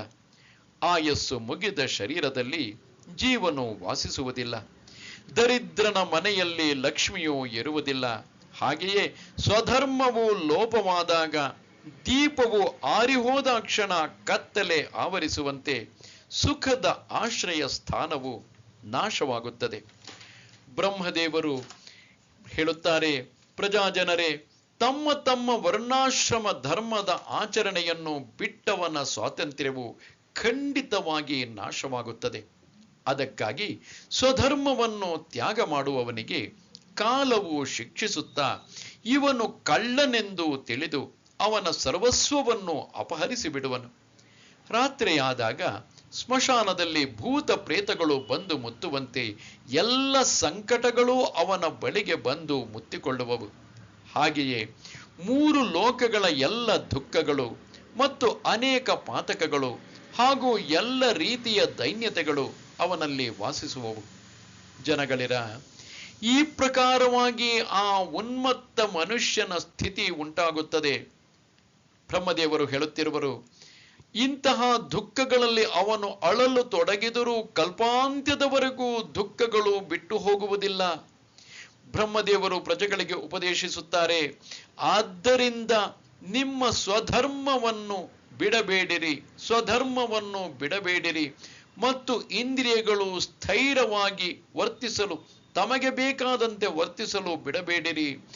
ಮೀನನ್ನು ನೀರಿನಿಂದ ಹೊರಗೆ ತೆಗೆದಾಗ ತತ್ಕ್ಷಣವೇ ಸತ್ತು ಹೋಗುವಂತೆ ನಿಮ್ಮ ಸ್ಥಿತಿಯಾದೀತು. ಅದಕ್ಕಾಗಿ ಸ್ವಧರ್ಮವನ್ನು ಮರೆಯಬೇಡಿರಿ. ನೀವೆಲ್ಲರೂ ನಿಮ್ಮ ಉಚಿತವಾದ ಕರ್ಮಗಳನ್ನು ಆಚರಿಸಲು ಸಿದ್ಧರಾಗಿರಬೇಕು ಎಂದು ಬ್ರಹ್ಮದೇವರು ಹೇಳುತ್ತಾರೆ. ಯಜ್ಞಶಿಷ್ಟಾಶಿನಃ ಸಂತಃ ಮುಚ್ಯಂತೆ ಸರ್ವಕಿಲ್ಬಿಷೈಃ ಭುಂಜತೆ ತೇ ತ್ವಘಂ ಪಾಪಾಃ ಯೇ ಪಚಂತ್ಯಾತ್ಮಕಾರಣಾತ್. ಯಜ್ಞದಲ್ಲಿ ಉಳಿದ ಅನ್ನವನ್ನು ಸೇವಿಸುವ ಶ್ರೇಷ್ಠ ಪುರುಷರು ಎಲ್ಲ ಪಾಪಗಳಿಂದ ಮುಕ್ತರಾಗುತ್ತಾರೆ. ಮತ್ತು ಯಾವ ಪಾಪೀ ಜನರು ತಮ್ಮ ಶರೀರ ಪೋಷಣೆಗಾಗಿಯೇ ಅನ್ನವನ್ನು ತಯಾರಿಸುತ್ತಾರೋ ಅವರಾದರೂ ಪಾಪವನ್ನೇ ತಿನ್ನುತ್ತಾರೆ. ನೋಡಿ, ಯಾರು ವಿಹಿತ ಕರ್ಮಗಳನ್ನು ನಿಷ್ಕಾಮ ಬುದ್ಧಿಯಿಂದ ಆಚರಿಸಲು ತನ್ನಲ್ಲಿದ್ದ ಸಂಪತ್ತನ್ನು ವಿನಿಯೋಗಿಸುವನೋ, ತನ್ನ ಗುರು, ಆಪ್ತ ಮತ್ತು ಅಗ್ನಿ ಇವರ ಪೂಜೆ ಮಾಡಿ ಯಥಾಯೋಗ್ಯವಾಗಿ ಬ್ರಾಹ್ಮಣರ ಸೇವೆ ಮಾಡುವನು, ತನ್ನ ಪಿತೃಗಳನ್ನು ಉದ್ದೇಶಿಸಿ ಪರ್ವಕಾಲದಲ್ಲಿ ಅವರನ್ನು ಪೂಜಿಸುವನು, ಈ ಪ್ರಕಾರ ವಿಹಿತ ಕರ್ಮಾಚರಣೆ ಮತ್ತು ಪಂಚಮಹಾ ಯಜ್ಞಾದಿಗಳನ್ನು ಮಾಡಿ ಉಳಿದಿರುವ ಯಜ್ಞಶೇಷವನ್ನು ಸುಖವಾಗಿ ತಾನು ಸಕುಟುಂಬನಾಗಿ ಸೇವಿಸುವನು, ಅವನ ಸರ್ವ ಪಾಪಗಳು ಆ ಯಜ್ಞಶೇಷ ಸೇವನೆಯಿಂದಲೇ ನಾಶವಾಗುತ್ತವೆ. ಅಮೃತವನ್ನು ಸೇವಿಸುವುದರಿಂದ ಮಹಾರೋಗವು ನಾಶವಾಗುವಂತೆ ಯಜ್ಞಾವಶಿಷ್ಟ ಅನ್ನವನ್ನು ಸೇವಿಸುವುದರಿಂದ ಪಾಪಗಳು ಅವನನ್ನು ಬಿಟ್ಟು ಹೋಗುವವು. ಬ್ರಹ್ಮನಿಷ್ಠನಾದವನಿಗೆ ಕಿಂಚಿತ್ತಾದರೂ ಭ್ರಾಂತಿ ಇರುವುದಿಲ್ಲ.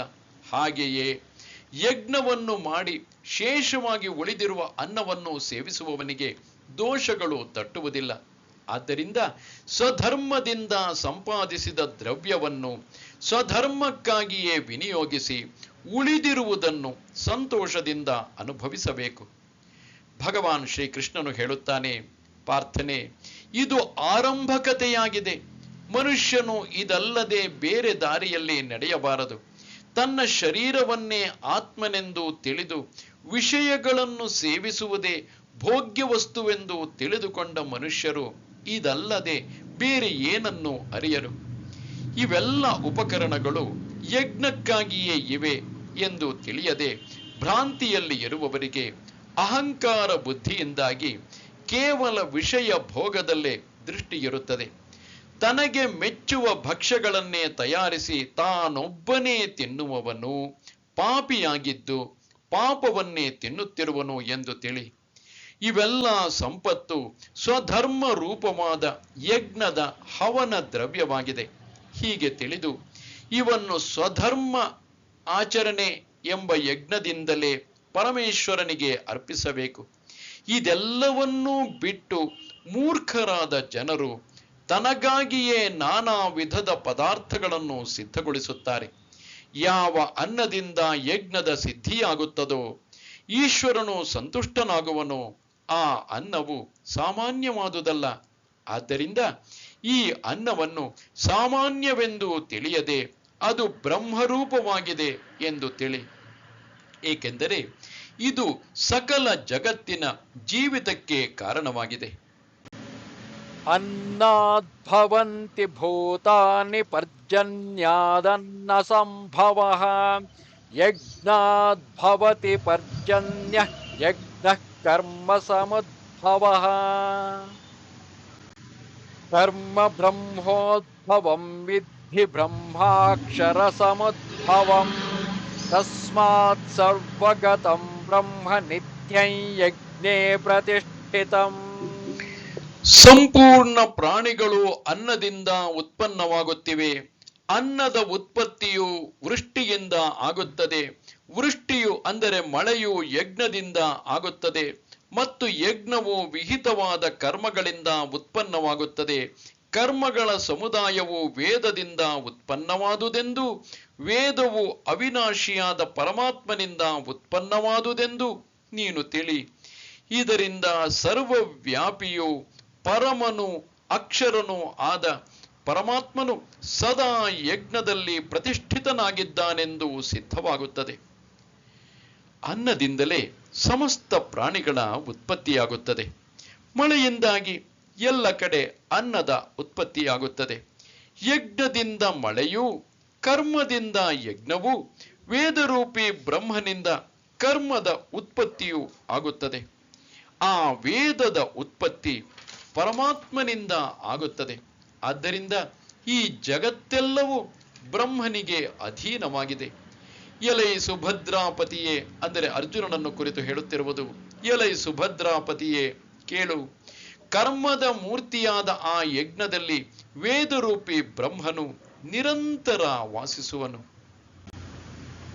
ಏವಂ ಪ್ರವರ್ತಿತಂ ಚಕ್ರಂ ನಾನುವರ್ತಯತಿ ಹಯಃ ಅಘಾಯುರಿಂದ್ರಿಯಾರಾಮಃ ಮೋಘಂ ಪಾರ್ಥಃ ಸ ಜೀವತಿ. ಹೇ ಪಾರ್ಥನೆ, ಯಾವ ಮನುಷ್ಯನು ಈ ಲೋಕದಲ್ಲಿ ಈ ಪ್ರಕಾರವಾಗಿ ಪರಂಪರೆಯಿಂದ ಪ್ರಚಲಿತವಾಗಿರುವ ಸೃಷ್ಟಿ ಚಕ್ರಕ್ಕೆ ಅನುಕೂಲವಾಗಿ ವರ್ತಿಸುವುದಿಲ್ಲವೋ, ಅರ್ಥಾತ್ ತನ್ನ ಕರ್ತವ್ಯ ಪಾಲನೆ ಮಾಡುವುದಿಲ್ಲವೋ, ಅವನು ಇಂದ್ರಿಯಗಳ ಮೂಲಕ ಭೋಗಗಳಲ್ಲಿ ರಮಿಸುವ ಪಾಪಿಯಾದ ಪುರುಷನು ವ್ಯರ್ಥವಾಗಿಯೇ ಜೀವಿಸುತ್ತಾನೆ. ಧನುರ್ಧರನೇ, ಈ ಸ್ವಧರ್ಮ ರೂಪವಾದ ಯಜ್ಞದ ಮೂಲ ಪೀಠಿಕೆಯನ್ನು ಹೀಗೆ ನಿನಗೆ ಸಂಕ್ಷೇಪವಾಗಿ ಹೇಳಿದ್ದೇನೆ. ಉನ್ಮತ್ತನಾದ ಪುರುಷನು ಎಲ್ಲ ವಿಧದಿಂದ ಉಚಿತವಾದ ಈ ಸ್ವಧರ್ಮ ರೂಪವಾದ ಯಜ್ಞವನ್ನು ಈ ಲೋಕದಲ್ಲಿ ಆಚರಿಸುವುದಿಲ್ಲ. ಹಾಗೆಯೇ ದುರಾಚರಣೆಯಿಂದ ಇಂದ್ರಿಯಗಳಿಗೆ ವಿಷಯಗಳನ್ನು ಒದಗಿಸಲು ಕಾಲವನ್ನು ಕಳೆಯುವವನು ಪಾಪರಾಶಿಯಾಗಿದ್ದು ಭೂಮಿಗೆ ಭಾರವಾಗಿದ್ದಾನೆ. ಅಕಾಲದಲ್ಲಿ ಆಕಾಶದಲ್ಲಿ ಕಾಣಿಸಿಕೊಂಡ ಮೋಡಗಳು ನಿರುಪಯುಕ್ತವಾಗಿರುವಂತೆ ಅರ್ಜುನ, ಆ ಮನುಷ್ಯನ ಎಲ್ಲ ಜನ್ಮಗಳ ಕರ್ಮಗಳು ನಿಷ್ಫಲವಾಗುತ್ತವೆ. ಸ್ವಧರ್ಮದ ಅನುಷ್ಠಾನವನ್ನು ನಡೆಸದವನ ಜೀವನ ಮೇಕೆಯ ಕೊರಳಲ್ಲಿರುವ ಸ್ತನದಂತೆ ವ್ಯರ್ಥವಾಗಿದೆ.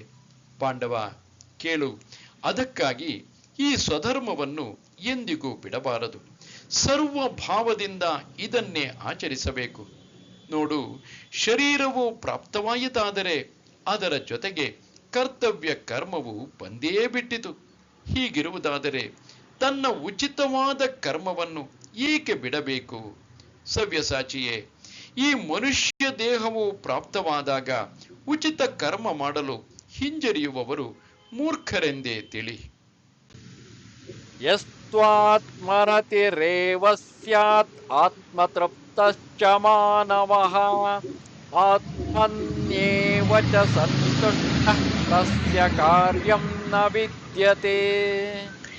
ಆದರೆ ಯಾವ ಮನುಷ್ಯನು ಆತ್ಮನಲ್ಲಿಯೇ ರಮಾಮಾಣನಾಗಿರುವನೋ, ಆತ್ಮನಲ್ಲಿಯೇ ತೃಪ್ತನಾಗಿರುವನೋ ಹಾಗೂ ಆತ್ಮನಲ್ಲಿಯೇ ಸಂತುಷ್ಟನಾಗಿರುತ್ತಾನೋ ಅವನಿಗಾಗಿ ಯಾವ ಕರ್ತವ್ಯವೂ ಇರುವುದಿಲ್ಲ. ಅರ್ಜುನ, ಆತ್ಮಸ್ವರೂಪದಲ್ಲಿ ಮುಳುಗಿದ ಮನುಷ್ಯನು ಮಾತ್ರ ದೇಹ ಧರ್ಮಗಳಲ್ಲಿ ಇದ್ದರೂ ಕರ್ಮಗಳಿಂದ ಲಿಪ್ತನಾಗುವುದಿಲ್ಲ. ಏಕೆಂದರೆ ಅವನು ಆತ್ಮಬೋಧದಿಂದ ಸಂತೋಷ ಪಡೆದವನಾದ್ದರಿಂದ ಕೃತಕೃತ್ಯನೇ ಆಗಿರುವನು ಎಂದು ತಿಳಿ.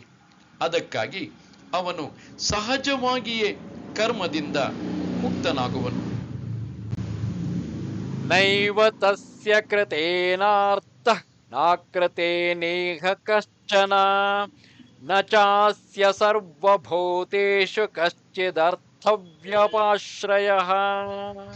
ಆ ಮಹಾಪುರುಷನಿಗೆ ಈ ಜಗತ್ತಿನಲ್ಲಿ ಕರ್ಮ ಮಾಡುವುದರಿಂದ ಯಾವುದೇ ಪ್ರಯೋಜನವೂ ಇರುವುದಿಲ್ಲ ಮತ್ತು ಕರ್ಮಗಳನ್ನು ಮಾಡದಿರುವುದರಿಂದಲೂ ಯಾವ ಪ್ರಯೋಜನವೂ ಇರುವುದಿಲ್ಲ.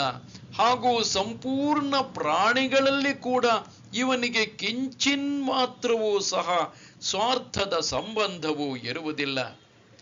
ಅಂದರೆ ಪೂರ್ಣ ತೃಪ್ತಿಯು ಉಂಟಾದಾಗ ಅದರ ಸಾಧನೆಗಳು ತಾನಾಗಿಯೇ ಮುಗಿಯುವಂತೆ ಸ್ವರೂಪಾನಂದದಲ್ಲಿ ಮುಳುಗಿದಾಗ ಕರ್ಮಗಳು ಉಳಿಯುವುದಿಲ್ಲ.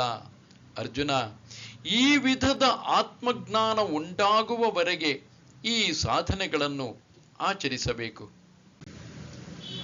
ತಸ್ಮಾದಸಕ್ತಃ ಸತತಂ ಕಾರ್ಯಂ ಕರ್ಮ ಸಮಾಚರ, ಅಸಕ್ತೋ ಹ್ಯಾಚರನ್ ಕರ್ಮ ಪರಮಾಪ್ನೋತಿ ಪೂರುಷಃ. ಆದ್ದರಿಂದ ನೀನು ನಿರಂತರವಾಗಿ ಆಸಕ್ತಿ ರಹಿತನಾಗಿ ಸದಾಕಾಲ ಕರ್ತವ್ಯ ಕರ್ಮವನ್ನು ಚೆನ್ನಾಗಿ ಮಾಡುತ್ತಿರು. ಏಕೆಂದರೆ ಆಸಕ್ತಿ ರಹಿತನಾಗಿ ಕರ್ಮವನ್ನು ಮಾಡುತ್ತಿರುವ ಮನುಷ್ಯನು ಪರಮಾತ್ಮನನ್ನು ಪಡೆಯುತ್ತಾನೆ. ಆದ್ದರಿಂದ ಯಾವಾಗಲೂ ಫಲದ ಆಸೆಯನ್ನು ಬಿಟ್ಟು ನೀನು ಉಚಿತವಾದ ನಿನ್ನ ಧರ್ಮವನ್ನು ಆಚರಿಸು. ಪ್ರಾರ್ಥನೆ, ಈ ಜಗತ್ತಿನಲ್ಲಿ ನಿಜವಾಗಿ ನಿಷ್ಕಾಮ ಬುದ್ಧಿಯಿಂದ ಸ್ವಧರ್ಮಾಚರಣೆ ಮಾಡಿದವರು ಮೋಕ್ಷವನ್ನು ಹೊಂದುವರು. ಭಗವಂತನು ಹಿಂದಿನ ಶ್ಲೋಕಗಳಿಂದಲೂ ಅರ್ಜುನನಿಗೆ ಕರ್ಮವನ್ನು ಮಾಡುವಂತೆ ಪ್ರೇರೇಪಣೆ ಮಾಡುತ್ತಾ ಮುಂದುವರೆದು ಹೇಳುತ್ತಾನೆ. ಕರ್ಮಣ್ಯೇವ ಹಿ ಸಂಸಿದ್ಧಿಂ ಅಸ್ಥಿತಾ ಜನಕಾದಯಃ, ಲೋಕ ಸಂಗ್ರಹಮೇವಾಪಿ ಸಂಪಶ್ಯನ್ ಕರ್ತುಮರ್ಹಸಿ.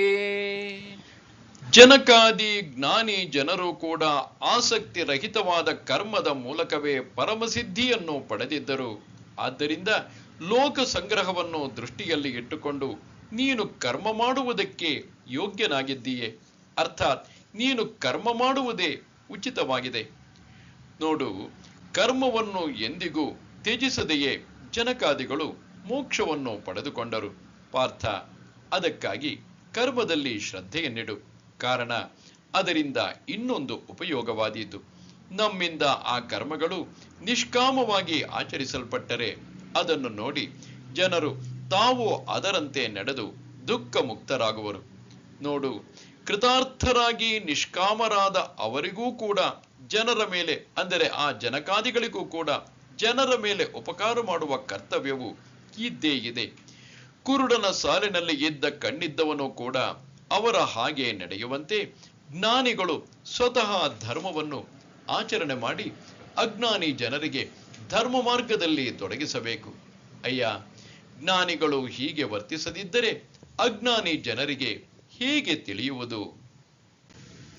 ಯದ್ಯದಾಚರತಿ ಶ್ರೇಷ್ಠಃ ತತ್ತದೇವೇತರೋ ಜನಃ, ಸ ಯತ್ ಪ್ರಮಾಣಂ ಕುರುತೆ ಲೋಕಸ್ತದನುವರ್ತತೆ. ಶ್ರೇಷ್ಠ ಪುರುಷರು ಯಾವ ಯಾವ ಆಚರಣೆಗಳನ್ನು ಮಾಡುತ್ತಾರೋ ಇತರ ಪುರುಷರೂ ಕೂಡ ಹಾಗೆಯೇ ಆಚರಣೆಗಳನ್ನು ಮಾಡುತ್ತಾರೆ. ಅವರು ಯಾವುದನ್ನು ಪ್ರಮಾಣವೆಂದು ಮಾಡಿ ತೋರಿಸುತ್ತಾರೋ ಸಮಸ್ತ ಮನುಷ್ಯ ಸಮುದಾಯವು ಅದಕ್ಕನುಸಾರವಾಗಿಯೇ ವರ್ತಿಸಲು ತೊಡಗುತ್ತದೆ. ಈ ಲೋಕದಲ್ಲಿ ಶ್ರೇಷ್ಠರಾದ ಜನರು ಆಚರಿಸುವುದಕ್ಕೆ ಧರ್ಮವೆಂದು ಹೇಳುತ್ತಾರೆ, ಹಾಗೂ ಸಾಮಾನ್ಯ ಜನರು ಅದರಂತೆಯೇ ಆಚರಿಸುತ್ತಾರೆ. ಸ್ವಭಾವತಃ ಇದು ಹೀಗೆಯೇ ಇದೆ. ಆದ್ದರಿಂದ ಕರ್ಮವನ್ನು ತ್ಯಜಿಸಬಾರದು. ಮತ್ತು ಸಾಧು ಸಂತರಾದರೂ ಕರ್ಮದ ಆಚರಣೆಯನ್ನು ವಿಶೇಷವಾಗಿ ಮಾಡಬೇಕಾಗುತ್ತದೆ. ನ ಮೇ ಪಾರ್ಥಾಸ್ತಿ ಕರ್ತವ್ಯಂ ತ್ರಿಷು ಲೋಕೇಶು ಕಿಂಚನ, ನಾನವಾಪ್ತಮವಾಪ್ತವ್ಯಂ ವರ್ತಯೇವ ಚ ಕರ್ಮಣಿ. ಹೇ ಅರ್ಜುನನೇ, ನನಗೆ ಈ 3 ಲೋಕಗಳಲ್ಲಿ ಯಾವುದೇ ಕರ್ತವ್ಯವೂ ಇಲ್ಲ ಮತ್ತು ಪಡೆಯಲು ಯೋಗ್ಯವಾದ ಯಾವುದೇ ವಸ್ತುವು ಅಪ್ರಾಪ್ತವಾಗಿದೆ ಎಂಬುದಿಲ್ಲ. ಆದರೂ ಸಹ ನಾನು ಕರ್ಮದಲ್ಲಿಯೇ ವರ್ತಿಸುತ್ತಿರುತ್ತೇನೆ. ಅರ್ಜುನ, ಬೇರೆಯವರ ವಿಷಯವನ್ನು ಏಕೆ ಹೇಳಬೇಕು?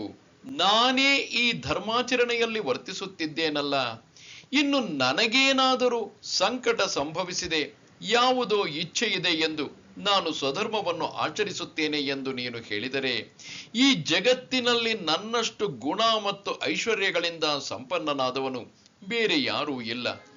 ಇಂತಹ ಸಾಮರ್ಥ್ಯ ನನ್ನಲ್ಲಿರುವುದು ನಿನಗೆ ತಿಳಿದೇ ಇದೆ. ಸಾಂದೀಪನಿ ಗುರುಗಳ ಮೃತಪುತ್ರನನ್ನು ನಾನು ತಂದುಕೊಟ್ಟ ಪರಾಕ್ರಮವನ್ನು ನೀನು ನೋಡಿಯೇ ಇದ್ದಿ.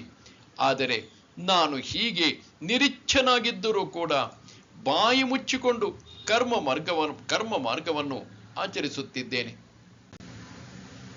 ಯದಿ ಹ್ಯಹಂ ನ ವರ್ತೇಯ ಜಾತು ಕರ್ಮಣ್ಯತಂದ್ರಿತಃ ಮಮ ವರ್ತಮಾನುವರ್ತಂತೆ ಮನುಷ್ಯಾಃ ಪಾರ್ಥ ಸರ್ವಶಃ. ಏಕೆಂದರೆ ಹೇ ಪಾರ್ಥನೆ, ಒಂದು ವೇಳೆ ಯಾವಾಗಲಾದರೂ ನಾನು ಎಚ್ಚರವಾಗಿದ್ದುಕೊಂಡು ಕರ್ಮಗಳಲ್ಲಿ ವರ್ತಿಸದಿದ್ದರೆ ದೊಡ್ಡ ಹಾನಿಯುಂಟಾಗುವುದು. ಏಕೆಂದರೆ ಮನುಷ್ಯರು ಎಲ್ಲ ಪ್ರಕಾರದಿಂದ ನನ್ನ ಮಾರ್ಗವನ್ನೇ ಅನುಸರಿಸುತ್ತಾರೆ. ಆದರೆ ಲೋಕ ಕಲ್ಯಾಣದ ಉದ್ದೇಶದಿಂದ ಯಾರೋ ಸಕಾಮ ಪುರುಷನು ಧರ್ಮಾಚರಣೆ ಮಾಡುವಂತೆ ನಾನು ಸ್ವಧರ್ಮವನ್ನು ಆಚರಿಸುತ್ತಿದ್ದೇನೆ. ಏಕೆಂದರೆ ಸಮಸ್ತ ಪ್ರಾಣಿಗಳು ನನ್ನನ್ನೇ ಅವಲಂಬಿಸಿರುವರು. ಹಾಗಿರುವಾಗ ಅವರು ಎಂದಿಗೂ ಕರ್ಮ ಭ್ರಷ್ಟರಾಗಬಾರದು. ಉತ್ಸೀದೇಯುರಿಮೇ ಲೋಕಾ ನ ಕುರ್ಯಾಂ ಕರ್ಮ ಚೇದಹಂ ಸಂಕರಸ್ಯ ಚ ಕರ್ತಾ ಸ್ಯಾಂ ಉಪಹನ್ಯಾಮಿ ಮಾಃ ಪ್ರಜಾಃ. ಅದಕ್ಕಾಗಿ ಒಂದು ವೇಳೆ ನಾನು ಕರ್ಮವನ್ನು ಮಾಡದಿದ್ದರೆ ಈ ಎಲ್ಲ ಮನುಷ್ಯರು ನಷ್ಟ ಭ್ರಷ್ಟರಾಗಿ ಬಿಡುವರು ಮತ್ತು ನಾನು ವರ್ಣ ಸಂಕರತೆಯನ್ನು ಉಂಟು ಮಾಡುವವನಾಗುವೆನು ಹಾಗೂ ಸಮಸ್ತ ಪ್ರಜೆಗಳನ್ನು ನಾಶ ಮಾಡುವವನಾಗುವೆನು. ನಾನು ಪೂರ್ಣ ಕಾಮನಾಗಿ ಆತ್ಮಾನಂದದಲ್ಲೇ ಇದ್ದು ಧರ್ಮಾಚರಣೆ ಮಾಡದಿದ್ದರೆ ಪ್ರಜೆಯ ಉದ್ಧಾರ ಹೇಗಾಗಬಹುದು? ಜನರು ನನ್ನ ವರ್ತನೆಯನ್ನು ನೋಡಿ ಧರ್ಮದ ವರ್ತನೆಯನ್ನು ತಿಳಿದುಕೊಳ್ಳುತ್ತಾರೆ. ಇದು ಲೋಕರೂಢಿಯಾಗಿದೆ.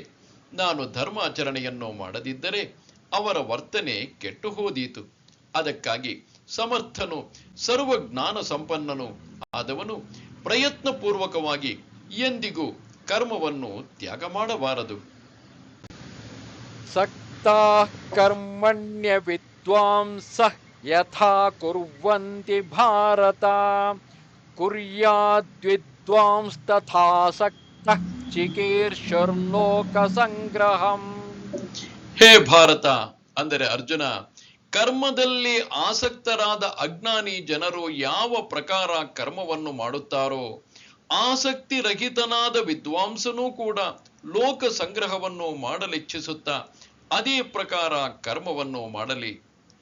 ಫಲೇಚ್ಛೆಯುಳ್ಳ ಮನುಷ್ಯನು ಕರ್ಮಾಚರಣೆ ಮಾಡುವಂತೆಯೇ ಜ್ಞಾನಿಯಾದವನೂ ಕೂಡ ಕರ್ಮಾಚರಣೆಗೆ ಹೆಚ್ಚಿನ ಒತ್ತು ಕೊಡಬೇಕು. ಏಕೆಂದರೆ ಪಾರ್ಥನೆ, ಮುಂದೆ ಉಂಟಾಗುವ ಜನಸಮುದಾಯದ ರಕ್ಷಣೆ ಮಾಡುವುದು ಅವಶ್ಯಕವಾಗಿದೆ. ಅದಕ್ಕಾಗಿ ಹಿರಿಯರಾದವರು ಸ್ವತಃ ಸನ್ಮಾರ್ಗದಿಂದ ನಡೆದು ಜನರನ್ನು ಧರ್ಮ ಮಾರ್ಗಕ್ಕೆ ಹಚ್ಚಬೇಕು. ಆದರೆ ತಾನು ಅಲೌಕಿಕ ಪುರುಷನೆಂದು ಸಾಮಾನ್ಯರಿಗೆ ತೋರಿಸಿಕೊಡಬಾರದು. ನ ಬುದ್ಧಿಭೇದಂ ಜನಯೇತ್ ಅಜ್ಞಾನಾಂ ಕರ್ಮ ಸಂಗಿನಾಂ ಜೋಷಯೇತ್ ಸರ್ವಕರ್ಮಾಣಿ ವಿದ್ವಾನ್ ಯುಕ್ತಃ ಸಮಾಚರನ್. ಪರಮಾತ್ಮನ ಸ್ವರೂಪದಲ್ಲಿ ಅಚಲವಾಗಿ ಸ್ಥಿತರಾದ ಜ್ಞಾನಿ ಪುರುಷರು ಶಾಸ್ತ್ರವಿಹಿತವಾದ ಕರ್ಮಗಳಲ್ಲಿ ಆಸಕ್ತಿಯುಳ್ಳ ಅಜ್ಞಾನಿಗಳ ಬುದ್ಧಿಯಲ್ಲಿ ಭ್ರಮೆಯನ್ನು, ಅರ್ಥಾತ್ ಕರ್ಮಗಳಲ್ಲಿ ಅಶ್ರದ್ಧೆಯನ್ನು ಉಂಟು ಮಾಡಬಾರದು. ಆದರೆ ಸ್ವಯಂ ಶಾಸ್ತ್ರವಿಹಿತ ಸಮಸ್ತ ಕರ್ಮಗಳನ್ನು ಚೆನ್ನಾಗಿ ಮಾಡುತ್ತಾ ಅವರಿಂದಲೂ ಅದೇ ಪ್ರಕಾರವಾಗಿ ಮಾಡಿಸಬೇಕು. ಅರ್ಜುನ, ಪುಟ್ಟ ಕೂಸು ಸ್ತನ್ಯವನ್ನೇ ಕಷ್ಟದಿಂದ ಉಣ್ಣುವಾಗ ಭಕ್ಷ್ಯಗಳನ್ನು ಹೇಗೆ ತಿಂದೀತು? ಅದಕ್ಕೆ ಅವನ್ನು, ಅಂದರೆ ಆ ಭಕ್ಷ್ಯಗಳನ್ನು ಪುಟ್ಟ ಮಗುವಿಗೆ ಕೊಡಬಾರದು. ಹಾಗೆಯೇ ಕರ್ಮಾಚರಣೆ ಮಾಡಲಿಕ್ಕೂ ಅನಧಿಕಾರಿಯಾದವನಿಗೆ ನೈಷ್ಕರ್ಮ್ಯ ಜ್ಞಾನ ಮಾರ್ಗದ ಹಿರಿಮೆಯನ್ನು ವಿನೋದಕ್ಕಾಗಿಯೂ ಹೇಳಬಾರದು. ಅವನನ್ನು ಸತ್ಕರ್ಮಾಚರಣೆ ಮಾಡುವಂತೆಯೇ ತೊಡಗಿಸಬೇಕು. ಸತ್ಕರ್ಮವನ್ನೇ ಪ್ರಶಂಸೆ ಮಾಡಬೇಕು ಹಾಗೂ ನಿಷ್ಕಾಮರಾದ ಪುರುಷರು ಸತ್ಕರ್ಮವನ್ನೇ ಆಚರಿಸಿ ತೋರಿಸಬೇಕು. ಲೋಕ ಸಂಗ್ರಹಕ್ಕಾಗಿ ಕರ್ಮ ಮಾರ್ಗವನ್ನು ಆಚರಿಸುತ್ತಾ ಇರುವಾಗ ಅವರಿಗೆ ಕರ್ಮ ಬಂಧನವು ತಗುಲಲಾರದು. ನಾಟಕದಲ್ಲಿ ರಾಜ ರಾಣಿಯರ ಭೂಮಿಕೆಯನ್ನು ಪ್ರದರ್ಶಿಸುತ್ತಿರುವಾಗ ಮನದೊಳಗೆ ತಾವು ಗಂಡ ಹೆಂಡಿರೆಂಬ ಭಾವ ಇರುವುದಿಲ್ಲ.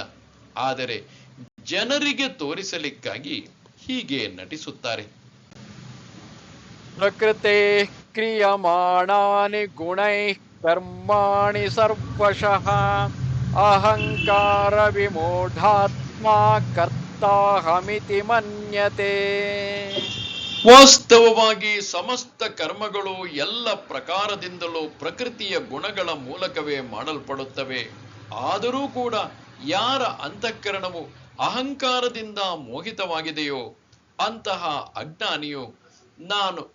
ಅಂತಹ ಅಜ್ಞಾನಿಯು ನಾನು ಕರ್ತೃವಾಗಿದ್ದೇನೆ ಎಂದು ತಿಳಿಯುತ್ತಾನೆ.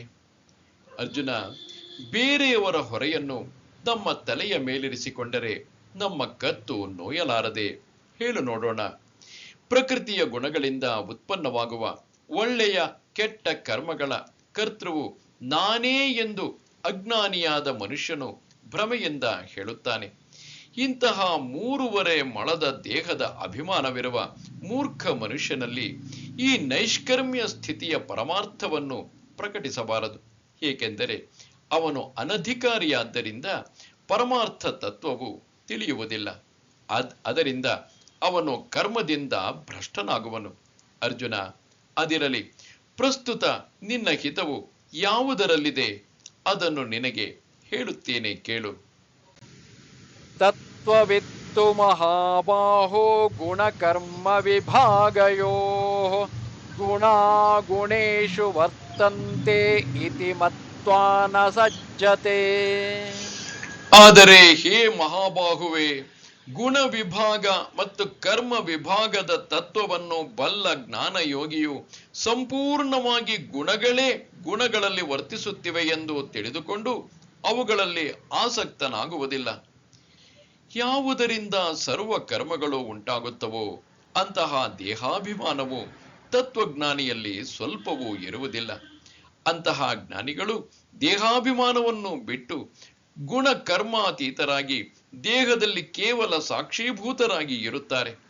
ಸೂರ್ಯನು ಜಗತ್ತಿಗೆ ಬೆಳಕನ್ನು ಕೊಟ್ಟರೂ ಜಗತ್ತಿನ ಕರ್ಮಗಳಲ್ಲಿ ಲಿಪ್ತನಾಗದಿರುವಂತೆಯೇ ಅವರು ದೇಹವನ್ನು ಧರಿಸಿದ್ದರೂ ದೇಹ ಕರ್ಮದಿಂದ ಬದ್ಧರಾಗಿರುವುದಿಲ್ಲ. ಪ್ರಕೃತಿರ್ಗುಣ ಸಮೂಢಾ ಸಜ್ಜಂತೆ ಗುಣಕರ್ಮಸು ತಾನ ಕೃತ್ಸ್ನವಿದೋ ಬಂಧಾನ್ ಕೃತ್ಸ್ನವಿನ್ನ ವಿಚಾಲಯೇತ್. ಪ್ರಕೃತಿಯ ಗುಣಗಳಿಂದ ಅತ್ಯಂತ ಮೋಹಿತರಾದ ಮನುಷ್ಯರು ಗುಣಗಳಲ್ಲಿ ಮತ್ತು ಕರ್ಮಗಳಲ್ಲಿ ಆಸಕ್ತರಾಗಿರುತ್ತಾರೆ. ಪೂರ್ಣವಾಗಿ ತಿಳಿಯದಿರುವ ಮಂದ ಬುದ್ಧಿಯುಳ್ಳ ಆ ಅಜ್ಞಾನಿಗಳನ್ನು ಪೂರ್ಣವಾಗಿ ತಿಳಿದ ಜ್ಞಾನಿಯು ವಿಚಲಿತಗೊಳಿಸಬಾರದು. ಪ್ರಕೃತಿಗೆ ಅಧೀನನಾಗಿ ವರ್ತಿಸುತ್ತಾ ಇದ್ದು ಗುಣಗಳ ಹಿಡಿತದಲ್ಲಿ ಸಿಕ್ಕಿಬಿದ್ದಿರುವವನೇ ಕರ್ಮಗಳಿಂದ ಲಿಪ್ತನಾಗುತ್ತಾನೆ. ಇಂದ್ರಿಯಗಳು ಗುಣಗಳಿಗೆ ಅಧೀನವಾಗಿ ತಮ್ಮ ತಮ್ಮ ವ್ಯಾಪಾರಗಳಲ್ಲಿ ವರ್ತಿಸುತ್ತಿರುವಾಗ ಆ ಪರಕರ್ಮವನ್ನು ನಾನೇ ಮಾಡಿದೆ ಎಂದು ಹೇಳಿ ತನ್ನ ಮೇಲೆ ಆರೋಪಿಸಿಕೊಳ್ಳುವನು. ಮಯಿ ಸರ್ವಾಣಿ ಕರ್ಮಾಣಿ ಸನ್ಯಸ್ಯಾಧ್ಯಾತ್ಮಚೇತಸಾ ನಿರಾಶೀರ್ನಿರ್ಮಮೋ ಭೂತ್ವಾ ಯುಧ್ಯಸ್ವ ವಿಗತಜ್ವರಃ. ಅಂತರ್ಯಾಮಿ ಪರಮಾತ್ಮನಾದ ನನ್ನಲ್ಲಿ ತೊಡಗಿಸಿರುವ ಚಿತ್ತದ ಮೂಲಕ ಸಂಪೂರ್ಣ ಕರ್ಮಗಳನ್ನು ನನ್ನಲ್ಲಿ ಅರ್ಪಿಸಿ ಆಶಾರಹಿತನು, ಮಮತಾರಹಿತನು ಮತ್ತು ಸಂತಾಪರಹಿತನು ಆಗಿ ಯುದ್ಧ ಮಾಡು. ಸಮಸ್ತ ವಿಹಿತ ಕರ್ಮಗಳನ್ನು ಆಚರಿಸಿ ಅದನ್ನು ನೀನು ನನಗೆ ಅರ್ಪಿಸಬೇಕು. ಆದರೆ ಚಿತ್ತವೃತ್ತಿಯನ್ನು ಮಾತ್ರ ಸದಾಕಾಲ ಆತ್ಮಸ್ವರೂಪದಲ್ಲಿ ಇರಿಸಬೇಕು. ಈ ಕರ್ಮದ ಕರ್ತೃವು ನಾನೇ ಆಗಿದ್ದು ಇಂತಹ ಫಲಕ್ಕಾಗಿ ನಾನು ಇದನ್ನು ಮಾಡುತ್ತಿದ್ದೇನೆ ಎಂಬ ಅಭಿಮಾನವನ್ನು ಚಿತ್ತದಲ್ಲಿ ಬರಲು ಬಿಡಬೇಡ. ನೀನು ಶರೀರಕ್ಕೆ ಅಧೀನನಾಗದೆ ಎಲ್ಲ ಇಚ್ಛೆಗಳನ್ನು ಬಿಟ್ಟು ಮತ್ತೆ ಸಮಸ್ತ ಭೋಗಗಳನ್ನು ಯಥಾಕಾಲದಲ್ಲಿ ಭೋಗಿಸು. ಅದಕ್ಕಾಗಿ ಈಗ ಕೈಯಲ್ಲಿ ಧನುಸ್ಸನ್ನು ಎತ್ತಿಕೊಂಡು ಈ ರಥದಲ್ಲಿ ಕುಳಿತುಕೋ ಹಾಗೂ ಸಂತೋಷವಾಗಿ ವೀರ ವೃತ್ತಿಯನ್ನು ಸ್ವೀಕರಿಸು.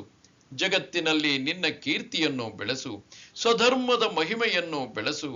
ದುರ್ಯೋಧನಾದಿ ದುಷ್ಟರ ಭಾರದಿಂದ ಭೂಮಿಯನ್ನು ಬಿಡುಗಡೆಗೊಳಿಸು. ಪಾರ್ಥನೆ, ಇನ್ನು ನೀನು ಸಂಶಯರಹಿತನಾಗಿ ಯುದ್ಧಕ್ಕೆ ಮನಸ್ಸು ಮಾಡು. ಇದನ್ನು ಬಿಟ್ಟು ಬೇರೇನೂ ಹೇಳಬೇಡ. ಏಮೇ ಮತಮಿದಂ ನಿತ್ಯಂ ಅನುತಿಷ್ಠಂತಿ ಮಾನವಾಃ ಶ್ರದ್ಧಾವಂತೋ ನ ಸೋಯಂತಃ ಮುಚ್ಯಂತೆ ತೇಪಿ ಕರ್ಮಭಿಃ. ಯಾವ ಮನುಷ್ಯರು ದೋಷ ದೃಷ್ಟಿರಹಿತರಾಗಿ ಮತ್ತು ಶ್ರದ್ಧಾಯುಕ್ತರಾಗಿ ನನ್ನ ಈ ಸಿದ್ಧಾಂತವನ್ನು ಸದಾ ಅನುಸರಣೆ ಮಾಡುತ್ತಾರೋ ಅವರೂ ಕೂಡ ಸಂಪೂರ್ಣ ಕರ್ಮಗಳಿಂದ ಬಿಡುಗಡೆಯನ್ನು ಹೊಂದುತ್ತಾರೆ. ಅರ್ಜುನ, ಅಬಾಧಿತವಾದ ಈ ನನ್ನ ಮತವನ್ನು ಅತ್ಯಂತ ಆದರದಿಂದ ಸ್ವೀಕರಿಸಿ ಅದನ್ನು ಶ್ರದ್ಧೆಯಿಂದ ಆಚರಿಸುವವರು ಸಮಸ್ತ ಕರ್ಮಗಳನ್ನು ಆಚರಿಸಿದರೂ ಕರ್ಮರಹಿತರಾಗಿದ್ದಾರೆ ಎಂದು ತಿಳಿ. ಆದ್ದರಿಂದ ಈ ನನ್ನ ಮತವು ನಿಶ್ಚಯವಾಗಿ ಆಚರಿಸಲು ಯೋಗ್ಯವಾಗಿದೆ.